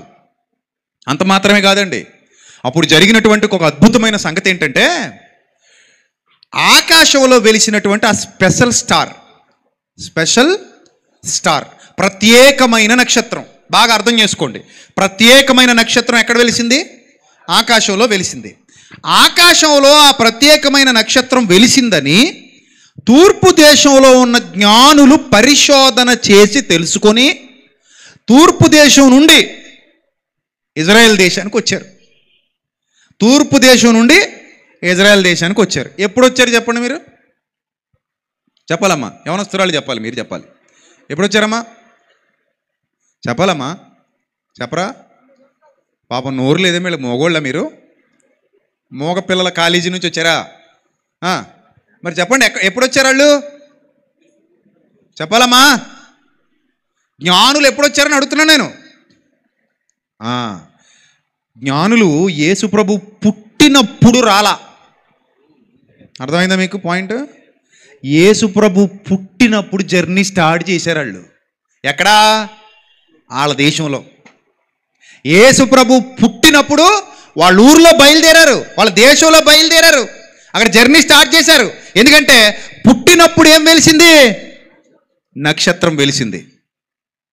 మరి పుట్టినప్పుడు వచ్చింది ఎవరో తెలుసా? గొర్రెల కాపర్లు వచ్చారు. పుట్టిన రోజునే వచ్చింది ఎవరు? గొర్రెల కాపర్లు. గొర్రెల కాపర్లు వచ్చే సమయానికి యేసు ప్రభు బాలుడుగా ఉన్నాడు, అక్కడే ఉన్నాడు, బెత్లెహేములో. ఆయన పుట్టింది ఎక్కడ? బెత్లెహేములో. సో అక్కడే ఉన్నాడు. అప్పుడు అక్కడికి వచ్చింది గొర్రెల కాపర్లు. కానీ జ్ఞానులు వెంటనే రావటానికి వాళ్ళు ఏమి బెత్లెహేములో లేరు. వాళ్ళు ఎక్కడున్నారు? తూర్పు దేశంలో ఉన్నారు. తూర్పు దేశం నుండి ఇజ్రాయెల్కి రావాలి. అప్పుడు బంగారం, బోళం, సాంబ్రాన్ని పట్టుకుని ఫస్ట్ ఫ్లైట్ బుక్ చేసుకుని వచ్చేసరికి సాయంత్రానికి. ఉన్నాయా ఫ్లైట్లు? ఉన్నాయా? మరి ఎలా రావాలి చెప్పండి? ఎలా రావాలి? మహా అయితే ఒంటెల మీదో, గాడిదల మీదో, గుర్రాల మీదో, లేకపోతే నడుచుకునో రావాలి. ఇప్పుడు నేను మిమ్మల్ని అడుగుతున్నాను, జ్ఞానులకు అడ్రస్ ఎవరు చెప్పారు చెప్పండి? జ్ఞానులు గూగుల్ మ్యాప్ పెట్టుకుని వచ్చారంటాను నేను. ఏ మ్యాప్? గూగుల్ మ్యాపే. ఒక రకంగా గూగుల్ మ్యాపే, కానీ ఫోన్లో పెట్టుకోలేదు, ఆకాశంలో పెట్టారు గూగుల్ మ్యాప్. గూగుల్ మ్యాప్ ఎక్కడ పెట్టారు? ఫోన్లో పెట్టారా? ఆకాశంలో పెట్టారా? ఆకాశంలో పెట్టారు గూగుల్ మ్యాప్. అక్కడ మొదలైంది ప్రయాణం. అది చూస్తూ ప్రయాణం మొదలుపెట్టారు. ఓహో, నక్షత్రం వెలిసింది. వెలిసిన నక్షత్రం మనకి చెబుతోంది యోదయ బెత్లెహేములో ఎవరు పుట్టారు? యేసుక్రీస్తు పుట్టారు. ఇప్పుడు మనం వెళ్ళాలి. బంగారము, బోళము, సాంబ్రాణి సిద్ధం చేసుకుని రాజును చూడ్డానికి బయలుదేరారు వాళ్ళు. ఎవరిని చూడడానికి బయలుదేరారమ్మా? రాజును చూడడానికి బయలుదేరారు. చూడండి, బాగా గుర్తుపెట్టుకోండి. యేసు ప్రభువు రాజుగా రాబోతున్నాడు అని అనకూడదు. మనం ఏమని అనకూడదు? యేసు ప్రభువు రాజుగా తిరిగి రాబోతున్నాడు అని మనం అనకూడదు. మనం ఏమనాలి? యేసు ప్రభువు వచ్చిందే ఎలా వచ్చాడు? రావడమే ఎలా వచ్చాడు? రాజుగా వచ్చాడు. అందుకే నేను పాట రాశాను, పుట్టింది రాజుగా బ్రతికింది బీదగా. పుట్టింది ఎలా పుట్టాడు? ఆయన రాజుగా పుట్టాడు. అందుకే ఆ జ్ఞానులు వచ్చి ఏమడుగుతారు? యూదుల రాజుగా పుట్టినవాడు ఎక్కడా? ఏమడిగారు? యూదుల రాజుగా పుట్టినవాడు ఎక్కడా?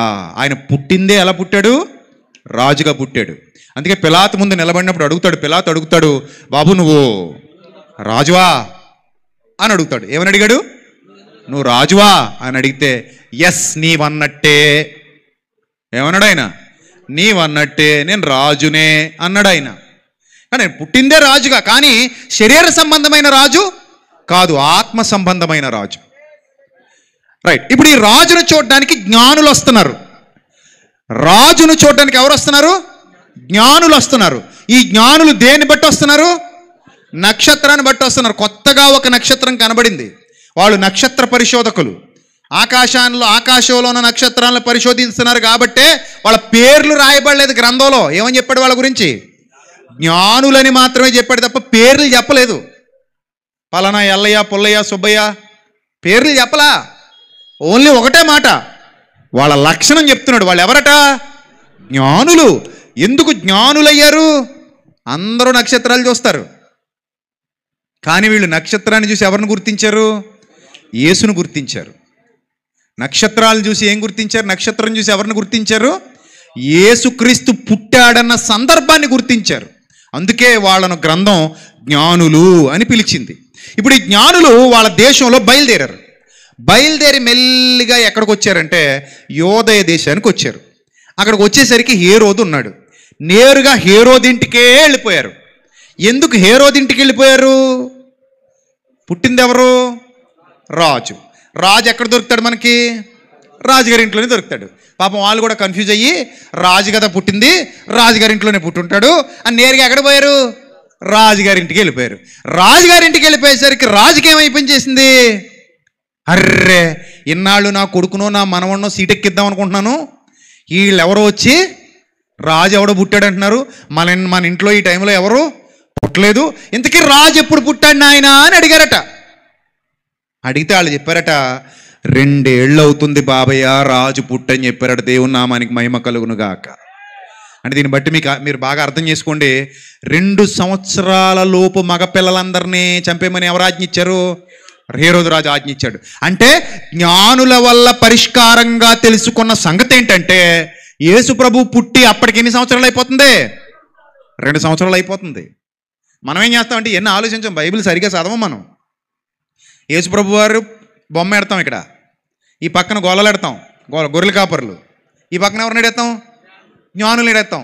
ఇద్దరు కలిసి ఒకేసారి యేసు ప్రభుని దర్శించినట్టుగా బొమ్మ గీసేస్తాం మనం, బొమ్మ. కానీ బైబిల్ అలా గీసిందా బొమ్మ? చెప్పండి, గీసిందా? గీలా. ఎందుకంటే బెత్లెహేములోనే ఉన్నారు కాబట్టి గొర్రెల కాపర్లు వెంటనే వచ్చేసారు. పక్కనే ఉన్నారు, వాళ్ళు దగ్గరలో ఉన్నారు కాబట్టి యేసు ప్రభువును చూడడానికి వెంటనే వాళ్ళు వచ్చేసారు. జ్ఞానులు పక్కనే లేరు. ఎక్కడున్నారు వాళ్ళు? తూర్పు దేశంలో ఉన్నారు. ఇప్పుడు వాళ్ళు ఎక్కడి నుంచి రావాలి? తూర్పు దేశం నుంచి రావాలి. వాళ్ళకి ఎలా తెలిసింది యేసు ప్రభు పుట్టాడని? నక్షత్రం వల్ల తెలిసింది. నక్షత్రం ఎప్పుడు కనబడద్ది? చెప్పండి, ఎప్పుడు కనబడద్ది? రాత్రే కనబడద్ది. మరి పగల? చెప్పండి, పగల డ్యూటీ లేదు. డ్యూటీ ఎప్పుడు? నైటే. బెత్లెహేము నుంచి నక్షత్రమే నడిపించిందట. ఎక్కడి దాకా నడిపించిందట? ఇంటి మీద. ఆ ఇంటి మీద నిలిచిందట వెళ్ళి. ఇంటి మీద నిలిచింది వెళ్ళి. ఆ ఇంటి మీద నిలిచినప్పుడు జ్ఞానులు దాన్ని పట్టుకొని మెల్లిగా యేసు ప్రభు ఎక్కడున్నాడో కనిపెట్టి అక్కడికి వెళ్ళిపోయారు. దేని ద్వారా వెళ్ళగలిగారు వాళ్ళు? నక్షత్రం ద్వారా వెళ్ళగలిగారు. ఇప్పుడు నా పాయింట్ ఏంటంటే, జ్ఞానులు యేసు ప్రభువు దగ్గరకు రావడానికి 2 సంవత్సరాల కాలం పట్టింది. ఈ 2 సంవత్సరాలు వాళ్ళు ఎందులో ఉన్నారు? యాత్రలో ఉన్నారు. ప్రియమైన దేవుని సంఘమా, ఈ 2 సంవత్సరాలు ఎందులో ఉన్నారు? వాళ్ళు యాత్రలో ఉన్నారు, ప్రయాణంలో ఉన్నారు. ప్రయాణం చేసుకుంటూ చేసుకుంటూ చేసుకుంటూ యేసు ప్రభు వారిని దర్శించడానికి వచ్చారు. బంగారము, బోళము, సాంబ్రాణి రాజులకిచ్చే కానుకలు ఆ రోజుల్లో. అవి ఎవరికిస్తారమ్మా? సామాన్యులకు ఎవరు? మరి ఎవరికిస్తారు? రాజులకు మాత్రమే ఇచ్చే కానుకలు అవి. రాజులకు మాత్రమే ఇచ్చే కానుకలు. అలాంటి మంచి విలువైన కానుకలు పట్టుకుని యేసు ప్రభువును దర్శించడానికి జ్ఞానులు వచ్చారు. జ్ఞానులు వచ్చే సమయానికి అక్కడ గొర్రెల కాపర్లు లేరు. జ్ఞానులు వచ్చే సమయానికి యేసు ప్రభు వారి వయస్సు సుమారుగా ఎంత? 2 సంవత్సరాలు. బెత్లెహేములో పశువుల కాపర్లు యేసు ప్రభువును దర్శిస్తే, జ్ఞానులు యేసు ప్రభువును దర్శించడానికి 2 సంవత్సరాల సమయం పట్టింది. ఇంటిలో దర్శించారు. సో ఈ విషయం తెలుసుకున్నటువంటి హేరోదు అక్కడున్న మగపిల్లలందరినీ, 2 సంవత్సరాల లోపు వయసున్న మగపిల్లలందరినీ ఏం చేయమన్నాడు? చంపేయమన్నాడు. గొప్ప వధ జరిగింది ఆ దినాలలో. ఇదంతా హిస్టరీ. ఇది కట్టుకథల పుస్తకం కాదు, ఇది హిస్టరీ. ఇప్పుడు నా పాయింట్ ఏంటంటే, మీరు కూడా ఇంటి మీద ఏం కడుతున్నారు? ఇప్పుడు చెప్పండి, ఏం కడుతున్నారు? స్టార్. ఎంతమంది కట్టారు? చేయి చూపించండి. తప్పేమని చూపించండి. కట్టారు కదా? కట్టలేదా? కట్టలేదా? కట్టకపోతే మీరు మంచోళ్ళు కాదు. ఇప్పుడు చేయి చూపించండి. కట్టిన వాళ్ళందరూ మంచోళ్ళు. చేయి చూపించండి. ఎంతమంది కట్టారు? అది చూపించాలి, తప్పలేదు. ఏమన్నా మిమ్మల్ని ఏమన్నా మాట ఇస్తున్నాను మీకు, మాట. చెప్పండి, చేయి చూపించండి. స్టార్ ఎంతమంది కట్టారు? అది అలా కలుగులో ఎలకల్లా ఒక్కొక్కళ్ళు వస్తున్నారు బయటికి. ఒకేసారి రండి, తప్పేముంది? అదేం పాపం ఏంటి? స్టార్ కట్టడం పాపమా? కాదు కదా. మరి ఇంకేంటి భయం? చూపించండి, చేయి చూపించండి. ఎంతమంది కట్టారు? ఎన్ని ఇళ్ళ మీద స్టార్లు వెలుగుతున్నాయి? రైట్, అందరి ఇళ్ళ మీద ఏం వెలుగుతున్నాయి? స్టార్లు వెలుగుతున్నాయి. ఇప్పుడు నా పాయింట్ ఏంటంటే, ఎవరికి దారి చూపించడానికి మీరు స్టార్ కట్టారు చెప్పాలి. చెప్పండి, ఎవరికి దారి చూపించడానికి స్టార్ కట్టారు? మీరు కట్టింది కదిలేస్తారా, గాలికి ఎగిరిపోయిస్తారా? చెప్పాలమ్మా. కదిలేస్తారా, గాలికి ఎగిరిపోయిస్తారా? గాలికి ఎగిరిపోయిస్తారు. కరెంట్ ఉంటే వెలుగుతుందా మీ స్టార్? కరెంట్ లేకపోతే వెలుగుతుందా? కరెంట్ ఉంటేనే మీ స్టార్ వెలుగుతుంది. కరెంట్ పోతే మీ స్టార్ కూడా ఏమైపోద్ది? ఆరిపోద్ది. అంటే కరెంట్ పోతే మీ స్టార్ దారి చూపదన్నమాట. అవునా? రైట్. ఇప్పుడు ఈ స్టార్ల వార్ జరిగిపోతుంది ఈరోజు క్రైస్తవ్యంలో. నిజమండి. యూత్ గొడవలు పెట్టేసుకుంటున్నారట. ఏమండి, పలానా సంఘముడు ఇంత స్టార్ పెట్టాడండి, కానీ మనం ఎంత పెట్టాలి ఇప్పుడు?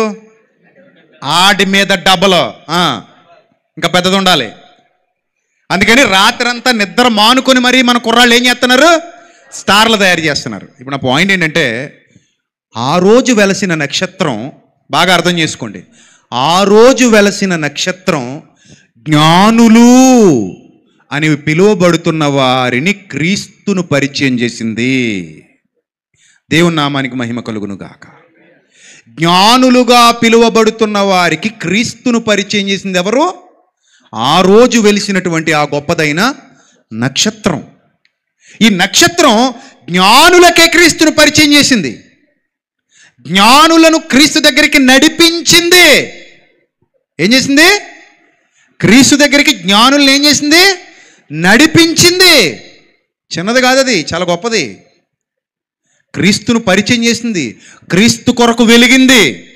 క్రీస్తు కొరకు ప్రకాశించింది. క్రీస్తు కొరకే పుట్టింది. క్రీస్తు కొరకే బ్రతికింది. క్రీస్తు కొరకే వెలిగింది. క్రీస్తు తర్వాత అంతరించి పోయింది. ఇప్పుడు లేదా నక్షత్రం? మీకు తెలుసో తెలీదో, ఆకాశంలో నక్షత్రాలకు కూడా ఒక జీవితకాలం ఉంటుంది. తర్వాత అవి ఏమైపోతాయి? దేవుడిచ్చిన జీవితకాలం అయిపోయిన తర్వాత నక్షత్రాలు కూడా ఏమైపోతాయి? రాలిపోతాయి. అందుకే మన పూర్వీకుల్లో కూడా కొన్ని లెక్కలు ఉండేవి. అవి ఏంటో తెలుసా? నక్షత్రం రాలిపోతుంది అనుకోండి, చిన్నప్పుడు ఏమనేవారు తెలుసా? ఏమనేవారు? నక్షత్రం రాలిపోతుందంటే ఏమనేవారు తెలుసా? ఎవరో ఒకరు పోయారు, అదిగో నక్షత్రం రాలిపోయింది. ముసలాళ్ళు చెప్పేవారు. మన ముసలాళ్ళు, మన తాతలు మామలు ఏం చెప్పేవారంటే, నీకు కూడా ఏదో ఒక నక్షత్రం ఉండే ఉంటుందిరా బిడ్డ. దేవుడు నిన్ను భూమి మీద పుట్టించినప్పుడు ఆకాశంలో ఓ నక్షత్రాన్ని పెడతాడు. నువ్వు రాలిపోయేంత వరకు అది వెలుగుతూ ఉంటుంది. నువ్వు రాలిపోయినప్పుడు అది కూడా రాలిపోద్ది అని మనకు కథలు చెప్పేవారు. అది నిజమో కాదో నాకు తెలియదు, కానీ ఒకటి మాత్రం నిజం. యేసు ప్రభు పుట్టినప్పుడు సూచనగా మాత్రం ఒక నక్షత్రం దేవుడు పెట్టాడు. ఎందుకంటే అది ఆయన సృష్టి కాబట్టి, ఆయన ఇష్టం ఒకటి కాబట్టి 100 పెడతాడు. కానీ ఆ ఒకటి ఎందుకు పెట్టాడు, ఇది మనకు కావాలి రాత్రి. ఆ ఒకటి యేసు ప్రభు పుట్టినప్పుడు జ్ఞానులకు దారి చూపించడానికి ఎందుకు పెట్టాడు. ఆయన ఏ పని చేసినా దాని వెనక ఒక మీనింగ్ ఉంటుంది. మీనింగ్లెస్గా ఆయన ఏ పని చేయడు. ఆయన ఏ పని చేసినా దానికి ఒక ప్రణాళిక ఉంటుంది, దానికి ఒక పద్ధతి ఉంటుంది. ఇప్పుడు ఆయన ఆకాశంలో ఒక నక్షత్రాన్ని ఏర్పాటు చేశారంటే దానికి కారణం యేసు ప్రభువు యొద్దకు జ్ఞానులని చెప్పుకుంటున్న గొప్పవారినే నడిపించడానికి. వీళ్ళు గొప్ప జ్ఞానులే, వాళ్ళకి చాలా విలువ ఉంది. ఇప్పుడు నేరుగా రాజు దగ్గరికి వెళ్ళిపోయారంటే సామాన్యుడు వెళ్ళగలడేటి? వెళ్ళగలడా? చెప్పండి, వెళ్ళగలడా? వెళ్ళలేడు. సామాన్యుడిని రాజు దగ్గర రాణిస్తారా?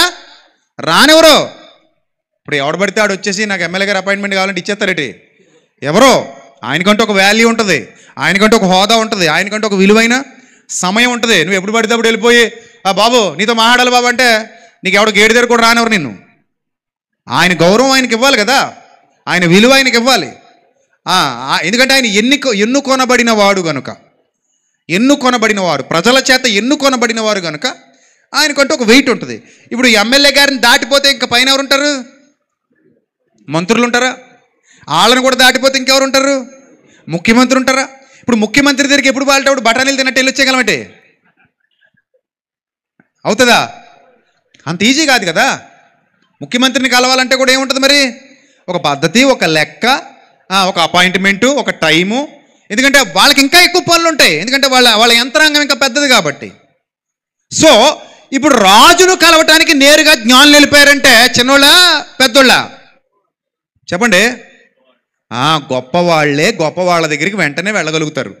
గొప్పవాళ్లే గొప్పవాళ్ళ దగ్గరికి ఎలా వెళ్ళగలుగుతారు? వెంటనే వెళ్ళగలుగుతారు. ఇప్పుడు జ్ఞానులు హేరోదు దగ్గరికి నేరుగా వెళ్ళగలిగారు. అది తూర్పు దేశం నుంచి వచ్చి మరీ వెళ్ళగలిగారంటే వాళ్ళకున్న క్యాపబిలిటీ అలాంటిది. వాళ్ళేం చిన్నోళ్ళు కాదు, చాలా గొప్పోళ్ళు. వాళ్ళే పనికిరానోళ్ళు కాదు, చాలా విలువైన వాళ్ళు. అలాంటి విలువైన వాళ్ళు గనుకనే నేరుగా రాజు దగ్గరికి వెళ్ళగలిగారు. ఇప్పుడు ఆ విలువైన వాళ్ళకే ఏం చూపించింది? నక్షత్రం ఏం చూపించింది? దారి చూపించింది. ఈ చదివినప్పుడు నాకు ఏమనిపిస్తుంది అంటే బైబిల్లో ఒక అద్భుతమైన మాట గుర్తొస్తుందండి. ఆ మాట చదువుతాను ఇప్పుడు. చూడండి, కొరింథీయులకు రాసిన మొదటి పత్రిక చూడండి ఒకసారి, అందరు తీయండి. కొరింథీయులకు రాసిన మొదటి పత్రిక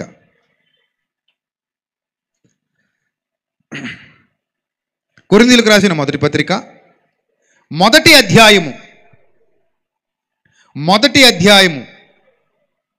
22వ వచనం చదువుదాం. కొరింథీయులకు రాసిన మొదటి పత్రిక మొదటి అధ్యాయము 22వ వచనం చూడండి, ముగించుకుందాం. యూదులు సూచక క్రియలు చేయమని అడుగుతున్నారట. నెక్స్ట్, గ్రీసు దేశస్థులు జ్ఞానాన్ని ఏం చేస్తున్నారట? వెతుకుతున్నారట. యూదులు సూచక్రియలు చేయమని అడుగుతున్నారట. గ్రీసు దేశస్థులు ఏం చేస్తున్నారట? జ్ఞానాన్ని వెతుకుతున్నారట. అయితే మేము సిలువ వేయబడిన క్రీస్తును ప్రకటిస్తున్నాం అన్నాడు. చూసారా ఎంత అద్భుతమైన మాట అంటే ఇది. జ్ఞానులు, గొప్పవారు, పేరు ప్రఖ్యాతులు గలవారు ఇంకా వెతుకుతున్నారు, వాళ్ళకి దొరకలేదు. జ్ఞానాన్ని వెతుకుతున్నారు కానీ వాళ్ళకి ఇంకా ఏమవ్వలేదు, దొరకలేదు. గ్రీసు దేశస్తులకు దొరకలేదు జ్ఞానం. సూచక్రియలు చేయమని యూదులు అడుగుతున్నారు, ఇంకా వాళ్ళకి దొరకలేదు. అలా దొరకని వారికి, వెదికే వారికి అపోస్తలుడైన పౌలు జ్ఞానాన్ని ఆల్రెడీ ఏం చేస్తున్నాడు? చెప్పండి, జ్ఞానాన్ని ఆల్రెడీ ఏం చేస్తున్నాడు? ప్రకటించేస్తున్నాడు. నేను అంటాను, భూమి మీద నడిచే నక్షత్రం ఆ రోజుల్లో అపోస్తలుడైన పౌలు అంటాను నేను. భూమి మీద నడిచే నక్షత్రం ఆ రోజుల్లో ఎవరు? అపోస్తలుడైన పౌలు. ఎందుకు అపోస్తలుడైన పౌలు నక్షత్రం అంటే జ్ఞానుల్ని కూడా ఎవరి వైపు నడిపిస్తున్నాడు? క్రీస్తు వైపు నడిపిస్తున్నాడు. ఆ రోజు ఫిజికల్గా ఒక స్టార్ వచ్చి జ్ఞానుల్ని నడిపించింది. ఇక్కడ ఇదిగో ఇక్కడ ఈ స్పిరిచువల్ స్టార్ జ్ఞానుల్ని కూడా ఎవరి వైపు నడిపిస్తున్నాడు? క్రీస్తు వైపు నడిపిస్తున్నాడు. చూడండి, 2వ అధ్యాయం 6వ వచనం. కొరింథీయులకు రాసిన మొదటి పత్రిక 2వ అధ్యాయము 6వ వచనం చూడండి, ఏం రాయబడింది అక్కడ? పరిపూర్ణులైన వారి మధ్య జ్ఞానం. పరిపూర్ణులంటే ఇంగ్లీష్లో అర్థమేంటి తెలుసా? స్కాలర్స్. ఎవరు వాళ్ళు? Scholars, intellectuals. అలాంటి స్కాలర్స్కి, ఇంటలెక్చువల్స్కి ఎవరిని ప్రకటిస్తున్నాడట ఇక్కడ పౌలు భక్తుడు? జ్ఞానం. జ్ఞానం అనగెవరు? యేసుక్రీస్తు. పరిపూర్ణులైన వారి మధ్య జ్ఞానమును బోధిస్తున్నాం.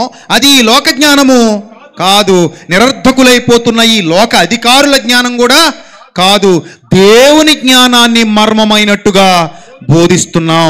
జగదుత్పత్తి ముందుగానే దేవుడు మన మహిమ నిమిత్తము దీనిని మన మహిమ నిమిత్తం నియమించెను. అది లోకాధికారుల్లో ఎవనికిని తెలీదు. ఎవరు చెప్పకపోతే తెలీదు? చెప్పండి, ఎవరు చెప్పకపోతే తెలీదు? పౌలు చెప్పకపోతే తెలీదు. అంటే పౌలు చెబితేనే లోకాధికారులకు, లోకజ్ఞానులకు కూడా దేవుని జ్ఞానం అర్థమవుతుంది. ఆ దేవుని జ్ఞానం మర్మమైనట్టుగా బోధిస్తున్నాడట. ఆ మర్మమైన దేవుని జ్ఞానమే రక్షకుడైన క్రీస్తు. ఆయన శిలువ శక్తి, ఆయన శిలువ బలము, ఆయన శిలువ త్యాగము, ఆయన శిలువ ద్వారా మానవాళికి లభించినటువంటి పాప క్షమాపణ, రక్షణ, విమోచన, నిత్య జీవము, పునరుద్ధానము, ఇవన్నీ క్రీస్తులో ఉన్నాయి. క్రీస్తు లేకపోతే రక్షణ లేదు, క్రీస్తు లేకపోతే పాప క్షమాపణ లేదు, క్రీస్తు లేకపోతే పునరుద్ధానం లేదు, క్రీస్తు లేకపోతే నిత్య జీవం లేదు. అందుకే నశించిన దానిని వెతకి రక్షించడానికి యేసుక్రీస్తు ఈ లోకానికి వచ్చాడని రుజువులతో, ఆధారాలతో ఒక నక్షత్రం వలె క్రీస్తును జ్ఞానులకు కూడా ఏం చేశాడు? పరిచయం చేశాడు. అంటే ఇప్పుడు ఆకాశంలో నక్షత్రం వెలిసి నీకు ఏం పాఠం చెబుతుందంటే, నా బిడ్డలారా, నేను జీవం లేని నక్షత్రాన్ని. అర్థం చేసుకోండి క్రైస్తవులారా, మీరు అందరూ అర్థం చేసుకోండి. యవనస్తులారా, మీరు అందరూ అర్థం చేసుకోవాలి. రాత్రి ఈ క్రిస్మస్ సందేశం మీకోసమే ప్రభు నా ద్వారా ఇక్కడికి పంపించాడు. జీవం లేని నేను, జీవం గలదా జీవం లేనిది? అది జీవం లేనిది. జీవం లేని నేను ఆకాశంలో వెలుగుతూ అనేక మందిని ఎక్కడికి నడిపించాను?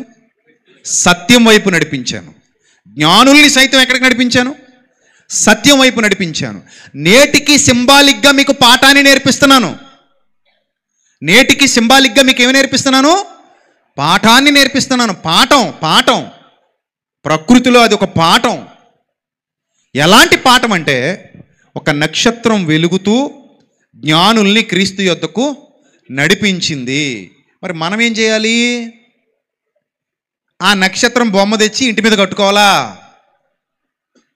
దానియేలు గ్రంథం 12వ అధ్యాయం, దానియేలు గ్రంథం 12వ అధ్యాయం 3వ వచనం, బుద్ధిమంతులైతే ఆకాశ మండలములోని జ్యోతులను పోలిన వారై. నాకు తెలియక అడుగుతాను, బుద్ధిహీనులైతే ఏంటట చెప్పండి? బుద్ధిమంతులైతే అని దానియేలు గారు చెప్పారు. మరి నెక్స్ట్ మీరు చెప్పాలి.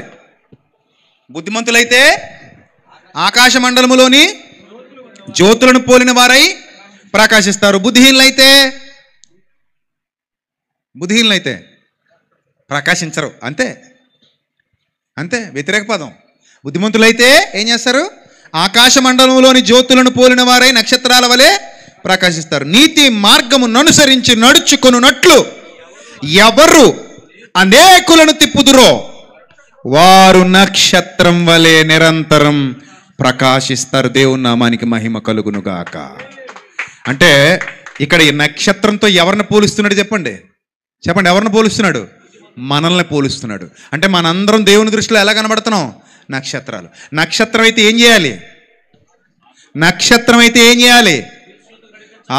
దారి చూపాలి. నక్షత్రం చీకటిలో ఉన్న వారికి వెలుగు వైపుకు దారి చూపాలి. నక్షత్రం అజ్ఞానంలో ఉన్న వారిని జ్ఞానం వైపుకు నడిపించాలి.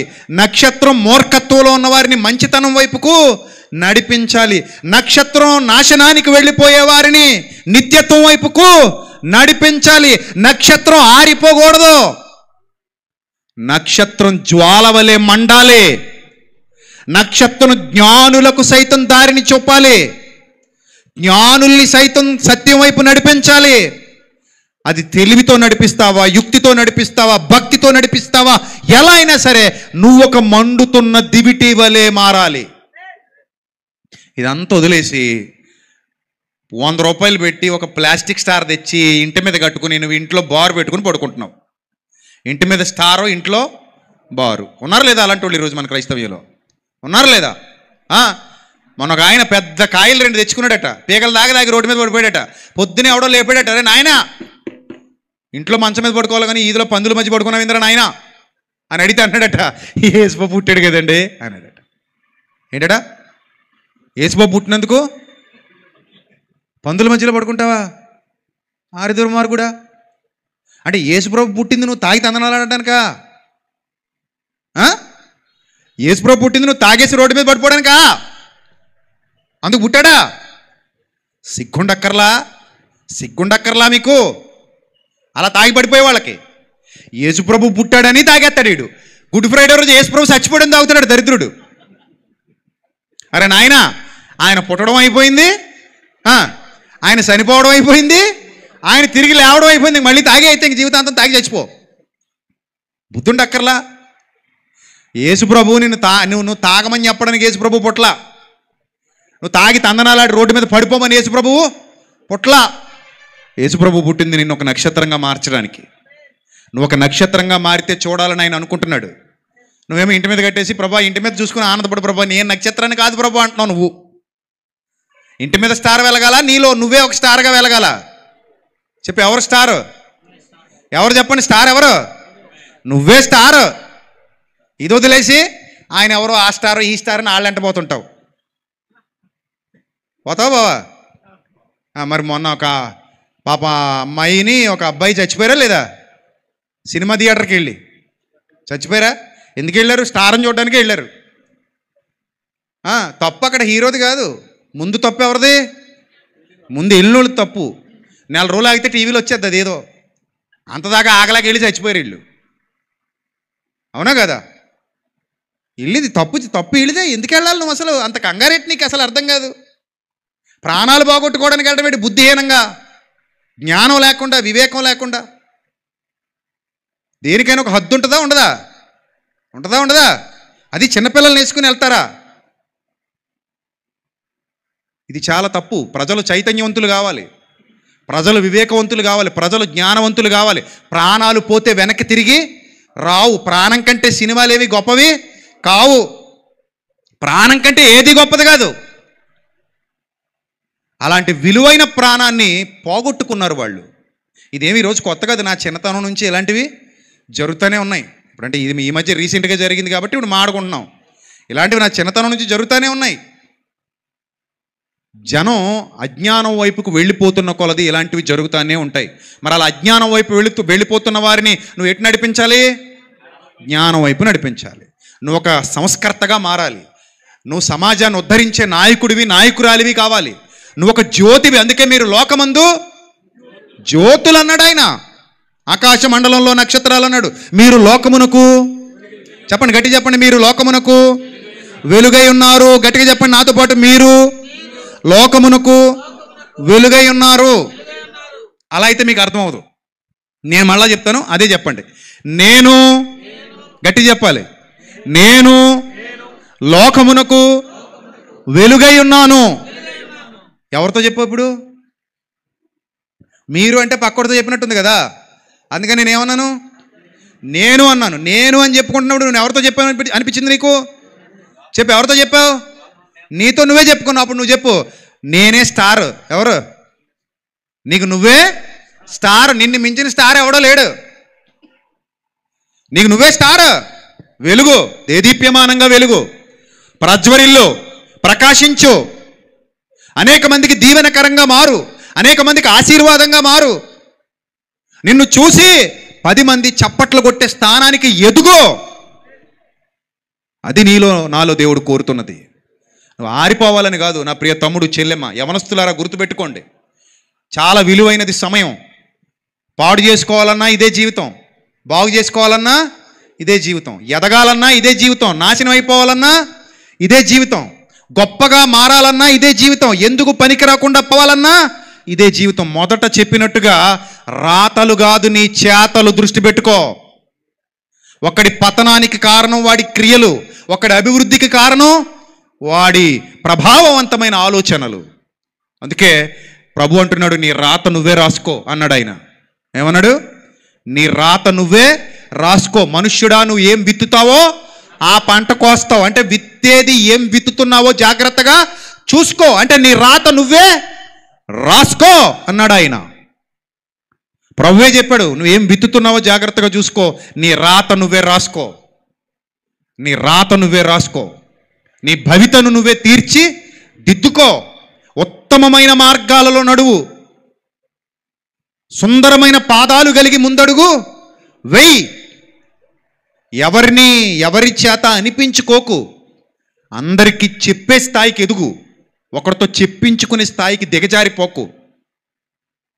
నువ్వే ఒక నక్షత్రంగా మారు. మీరు లోకమునకు వెలుగై ఉన్నారన్నాడు, అందుకే. మీరు లోకమునకు ఉప్పై ఉన్నారన్నాడు, అందుకే. ఒక జీవం లేని నక్షత్రం జ్ఞానులకే దారి చూపితే, జీవంగల దేవుని సంగమా, సత్యమునకు స్తంభమా, జీవంగల దేవుని కుమారుడా, జీవంగల దేవుని కుమార్తె, నువ్వు ఎంతమందికి దారిని చూపాలి, నువ్వు ఎంతమందికి వెలుగులు పంచాలి, నువ్వు ఎంతమంది జీవితాలలో క్రీస్తును ఉదయింపజేయాలి. That is real Christmas. Christmas పండగ అంటే కొత్త బట్టలు వేసుకోవడం, పిండి వంటలు వండుకోవడం, ఇంటికి రంగులేయడం, పట్టిన బూజులు దులిపేయటం. ఇంటికి పట్టిన బూజులు కాదు దులపాల్సింది. దేనికి? దేని బూజులు దులపాలి చెప్పు? నీ బుర్రకు పట్టిన బూజులు దులుపు. నీ తలకాయలో ఉంది బూజు, దాన్ని దులిపేయి. నీ తలకాయలో ఉంది చెత్త, దాన్ని క్లీన్ చేయి, శుభ్రం చేయి. పెయింట్ అయ్యి. దేనికై? నీ అంతరంగానికై పెయింట్. లైట్లు వెలిగించు. ఎక్కడ? నీ హృదయంలో వెలిగించు లైట్. నీ హృదయంలో వెలిగించు లైట్. కొవ్వొత్తులు పట్టుకుంటాం క్యాండిల్ సర్వీసు. దాని అర్థం ఏంటో తెలుసా మీకు? క్యాండిల్ సర్వీస్ అర్థం? క్యాండిల్ సర్వీస్ ఎందుకు చేస్తారో తెలుసా? సంఘాల్లో చీరలో కొంగులు అంటించేసుకోమనా. మొన్న ఎవరో ఒక ఆవిడ క్యాండిల్ సర్వీస్ చేస్తూ తన్మయత్వంలో మునిగిపోయి ఎదురుగున్న ఆవిడ జుట్టు తగలెట్టేసిందట. మా ఇద్దరు క్యాండిల్ సర్వీసు. ఇంటికి వెళ్ళగాల ఆయన సిత కొడిసిరట. 7 చర్చికి వెళ్ళి జుట్టు తగలెట్టుకొస్తావా అని. సో క్యాండిల్ సర్వీస్ ఎందుకు? అదొక సింబాలిక్గా, ఈ కొవ్వొత్తిలాగా నేను కూడా నా జీవితాంతం వెలగాలి, వెలుగుతూ ప్రభు కొరకు మరణించాలి. నా మట్టుకైతే బ్రతుకుట క్రీస్తు, చావైతే లాభము అని నినదించాలి. అది భక్తి అంటే. రోషం కలిగి ఉండాలి సేవకుడా, సేవకురాలా, విశ్వాసే. భక్తిలో రోషం ఉండాలి, పౌరుషం ఉండాలి. జ్యోతి వలె మారాలి, ఎదగాలి, గెలవాలి, ప్రకాశించాలి. అలాంటి ఒక భక్తుడిగా, భక్తురాలిగా నువ్వు మారాలి. అది క్రిస్మస్ అంటే. నువ్వు స్టార్ కట్టకపోయినా పెద్ద నష్టం లేదు. కట్టడం ఏం పెద్ద తప్పు కాదు. అది కట్టితే కట్టుకో, అదేం పాపం కాదు. కానీ నేనేమంటానంటే, ఇంటి మీద కట్టడం కాదు స్టార్. నీ ఊరి మొత్తంలో నువ్వే ఒక స్టార్ అండాలి. క్రిస్టియన్ స్టార్ అనాలి నిన్ను. ఏమనాలి?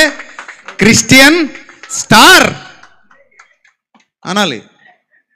అలాంటి గొప్ప పేరు సంపాదించుకో, అలాంటి గొప్ప ఖ్యాతి సంపాదించుకో, అలాంటి ఒక ఉన్నతమైన భావజాలంతో వర్ధిల్లు. నువ్వు ఎదుగు, 10 మందికి వెలుగులు పంచు. నువ్వు గొప్ప స్థానంలో నిలబడు, అనేక మందికి మార్గాన్ని నిర్దేశించు. నువ్వు సంపన్నంగా ఉండు, ఆశీర్వాదకరంగా ఉండు, దీవెనకరంగా ఉండు, 10 మందికి తలగా ఉండు. తలగా నియమిస్తాడు దేవుడు నిన్ను. తలగా ఉండు, దీవెనకరమైన స్థితిలో ఉండు, మహిమకరంగా ఉండు. అలాంటి గొప్పగా నువ్వు ఎదిగితే అది కదా కార్యారంభము కంటే కార్యాంతము మేలు. క్రైస్తవుడా, నువ్వు ప్రయాణం మొదలు పెట్టినప్పుడు ఎలా ఉన్నావో అది ఇంపార్టెంట్ కాదు. నీ ప్రయాణం ఎలా ముగించబోతున్నావో అది ఇంపార్టెంట్. అందుకే నువ్వు గొప్పగా ఎదిగావనుకో, ఎవడు నిన్నేమంటాడు? నీ సత్క్రియలు చూసట ప్రజలు ఎవరిని మహింపరచాలట? దేవుని మహింపరచాలి. మత్తయి సువార్త చివరిగా ముగించుకుందాం, వచనం చదువుకొని. మత్తయి సువార్త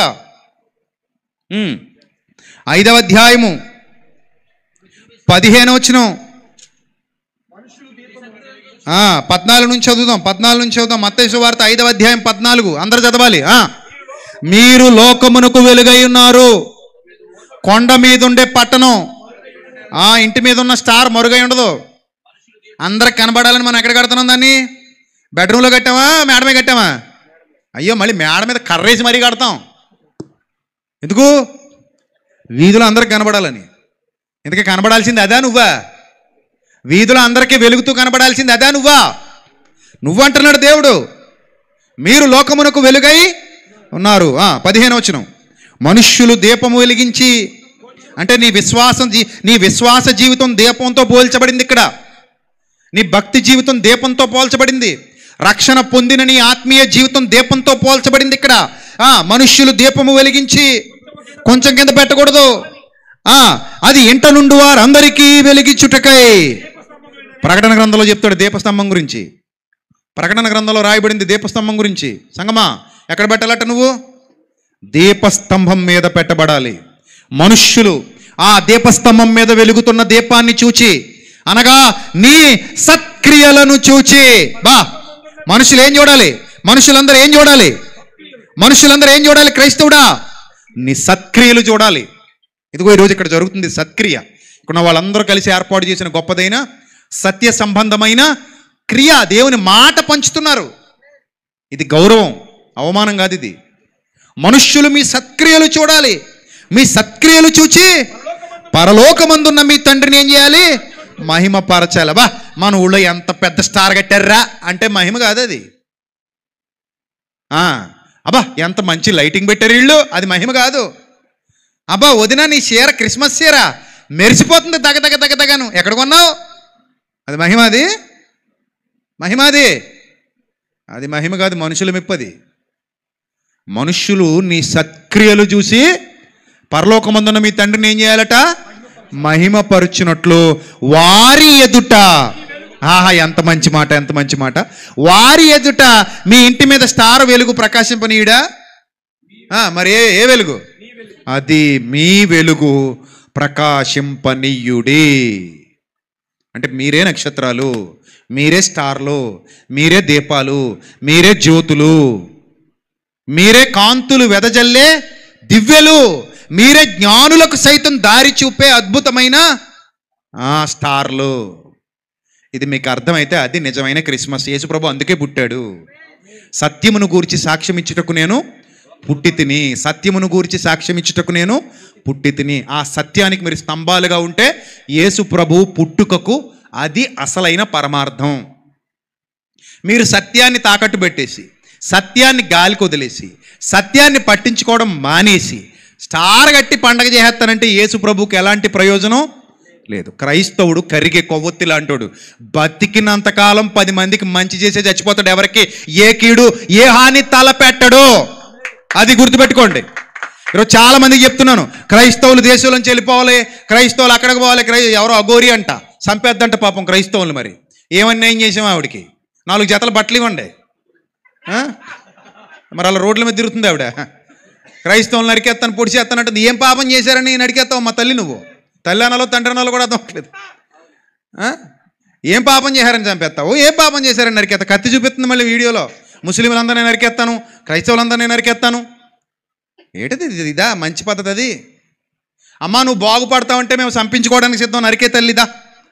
మరి అంతే, మరి మమ్మల్ని నరికేసి నేను బాగుపడతావా అంటే మా చావు నిన్ను ఏమైనా మారుస్తుంది అంటే మా పూర్వీకులు చాలామంది చచ్చిపోయారు, నీకోసం మేము కూడా చచ్చిపోతాం అంతే. మరి బుద్ధిహీనమైన మాటలు మాట్లాడుకుంటూ బతుకుతుంది సమాజం. క్రైస్తవుడు ప్రపంచానికి మేలు చేసేవాడు తప్ప ప్రపంచానికి కీడు చేసేవాడు కాడు. క్రైస్తవుడు ఎవరికి ఏ అన్యాయం చేయడు, చేస్తే వాడు అసలు క్రైస్తవుడే కాడు. నా ప్రభువు నేర్పించిన పాఠం ఏంటంటే, ఇందాక సార్ గుర్తు చేశారు, నిన్ను వలే నీ పొరుగువానిని ప్రేమించు. Love your neighbour as your self అన్నాడు ఆయన. ప్రపంచంలో ఎవడు చెప్పలేదు అలాగా. నిన్ను వలే నీ పొరుగువానిని ప్రేమించు. క్రైస్తవుడు దీపం. క్రైస్తవుడు ప్రేమించేవాడు, పగబెట్టుకునేవాడు కాదు. క్రైస్తవుడు రక్షించేవాడు, నాశనం చేసేవాడు కాదు. క్రైస్తవుడు సహాయం చేసేవాడు, దోచుకునేవాడు కాదు. అలాంటి నిజమైన క్రైస్తవుడుగా నువ్వు నేను మనమందరం మారాలి. మనల్ని చూసి ప్రపంచం ఆనందించాలి. అది నిజమైన పండగ. అది నిజమైన పండగ. అలా అనేకులకు పండగగా మారతావా, లేక దేవుడు నిన్ను పుట్టించినందుకు ఈడు పెద్ద దండగా అనుకునేలా మారతావా? నీ ఇష్టానికి విడిచిపెడుతూ నా మాటలు ముగిస్తున్నాను. God bless you all, love you all. దేవుడు నిన్ను, నీ కుటుంబాన్ని, ఇక్కడ ఉన్న పెద్దల్ని, వాళ్ళ సంఘాలని, ఈ సత్తుపల్లి ప్రాంతాన్ని, ఈ నియోజకవర్గాన్ని, ఇక్కడ ఉన్న నాయకుల్ని, పెద్దల్ని అందరినీ బహుగా దీవించి ఆశీర్వదించునుగాక. ఆమెన్. తలలు వంచండి, చిన్న ప్రార్థన చేసుకుందాం. మహాపరిశుద్ధుడైన మా కన్న తండ్రి, మహోన్నతుడ, దయగల దేవ, ఇంతవరకు విలువైన మీ మాటలు మీ పిల్లలకు ప్రచురించడానికి మీరు చేసిన సహాయాన్ని బట్టి స్తోత్రం తండ్రి. బిడ్డలందరినీ దీవించండి, ఆశీర్వదించండి. ముఖ్యంగా ఇక్కడ ఉన్న నాయకుల్ని, దయానంద్ గారిని ప్రభా, వారి కుటుంబాన్ని, ప్రభా రాగమయ్య గారిని, వారి కుటుంబాన్ని, అలాగే తండ్రి ఇక్కడ ఉన్నటువంటి పెద్దలు, నాయకులు, క్రైస్తవ పండితులు, జ్ఞానులు అందరిని కూడా జ్ఞాపకం చేసుకోండి ప్రభా. ఇక్కడ ఉన్నటువంటి టీం, అలాగే కౌన్సిల్ ప్రభా, ఇక్కడ ఉన్న ఫెలోషిప్ సభ్యులు, వారందరికీ మీ కాపుదల దయచేయండి తండ్రి. ఇంకా ఇక్కడున్న బిడ్డలందరినీ దీవించండి, సంఘాలని విస్తరింపచేయండి, శక్తితో నింపండి, బలముతో నింపండి. దుష్టుడు ఏ విధంగానూ వారిని శోధించకుండా కాపాడండి. వెనక ముందు మీ దూతలను కంచివేయండి. రాబోయే నూతన సంవత్సరం ప్రభా ఇంకా ఆశీర్వాదకరంగా మీ బిడ్డలకు మార్చండి ప్రభా. మేము వెలగాలని మీరు కోరుకుంటున్నారు. ఈరోజు మీ ఆత్మ ద్వారా, మీ ఆత్మశక్తి ద్వారా గొప్ప సందేశాన్ని మాకు వినిపించారు. నిజమే తండ్రి, మేమందరం స్టార్లుగా వెలగాలి, మేమందరం జ్యోతుల వలె ప్రకాశించాలి, మేమందరం దీవించబడాలి, మేమందరం ఆశీర్వదించబడాలి, మీ నామ మహిమార్థమై మేము వాడబడాలి. అలాంటి ధన్యకరమైన స్థితి మా అందరికీ దయచేయండి. మీ శక్తి చేత, మీ బలము చేత మమ్మల్ని నింపండి ప్రభా. గొప్ప కార్యాలు మీ బిడ్డలమైన మా అందరి ద్వారా జరిగించండి ప్రభా. దీనులుగా ఉన్న మమ్మల్ని తండ్రి లేవనెత్తి, ఎన్నిక లేని మమ్మల్ని ఎన్నుకొని ఎన్నికైన వారుగా చేసి గొప్ప సమూహముగా మీ ఎదుట నిలబెట్టుకున్నారు తండ్రి. ఇక్కడ పరమందు కూడా అనేకమైన దీవెన ఆశీర్వాదాలతో మీ బిడ్డలను నింపమని ప్రభా, ఈ గతించిన సంవత్సరం అంతా మీ బలిష్టమైన రెక్కల క్రింద కాపాడినందుకు, సంరక్షించినందుకు కృతజ్ఞతాస్తుతులు చెల్లిస్తూ ఇక్కడ ఉన్నటువంటి సేవకులందరినీ, వారి పరిచర్యను, వారి సంఘాలను బలముగా దీవించి ఆశీర్వదించమని, మీ కృపలో, మీ కాపుదలలో ప్రతి ఒక్కరిని వర్ధిల్లింపజేయమని, ఈ సందేశం ఎంతమంది అయితే విన్నారో వారందరి జీవితాలలో గొప్ప వెలుగులు నింపమని, ఘనత, మహిమ, ప్రభావములు మీకు మాత్రమే చెల్లిస్తూ మా వెనుకున్న నాయకులకు ఆయుష్, ఆరోగ్యం, బలము, శక్తి అనుగ్రహించమని వేడుకుంటూ క్రీస్తు వారి శ్రేష్ఠ నామంలో ఈ ప్రార్థన మనవులు సమర్పించి మీ వద్ద నుండి జవాబు పొందుకుంటున్నాం మా కన్న తండ్రి. ఆమెన్.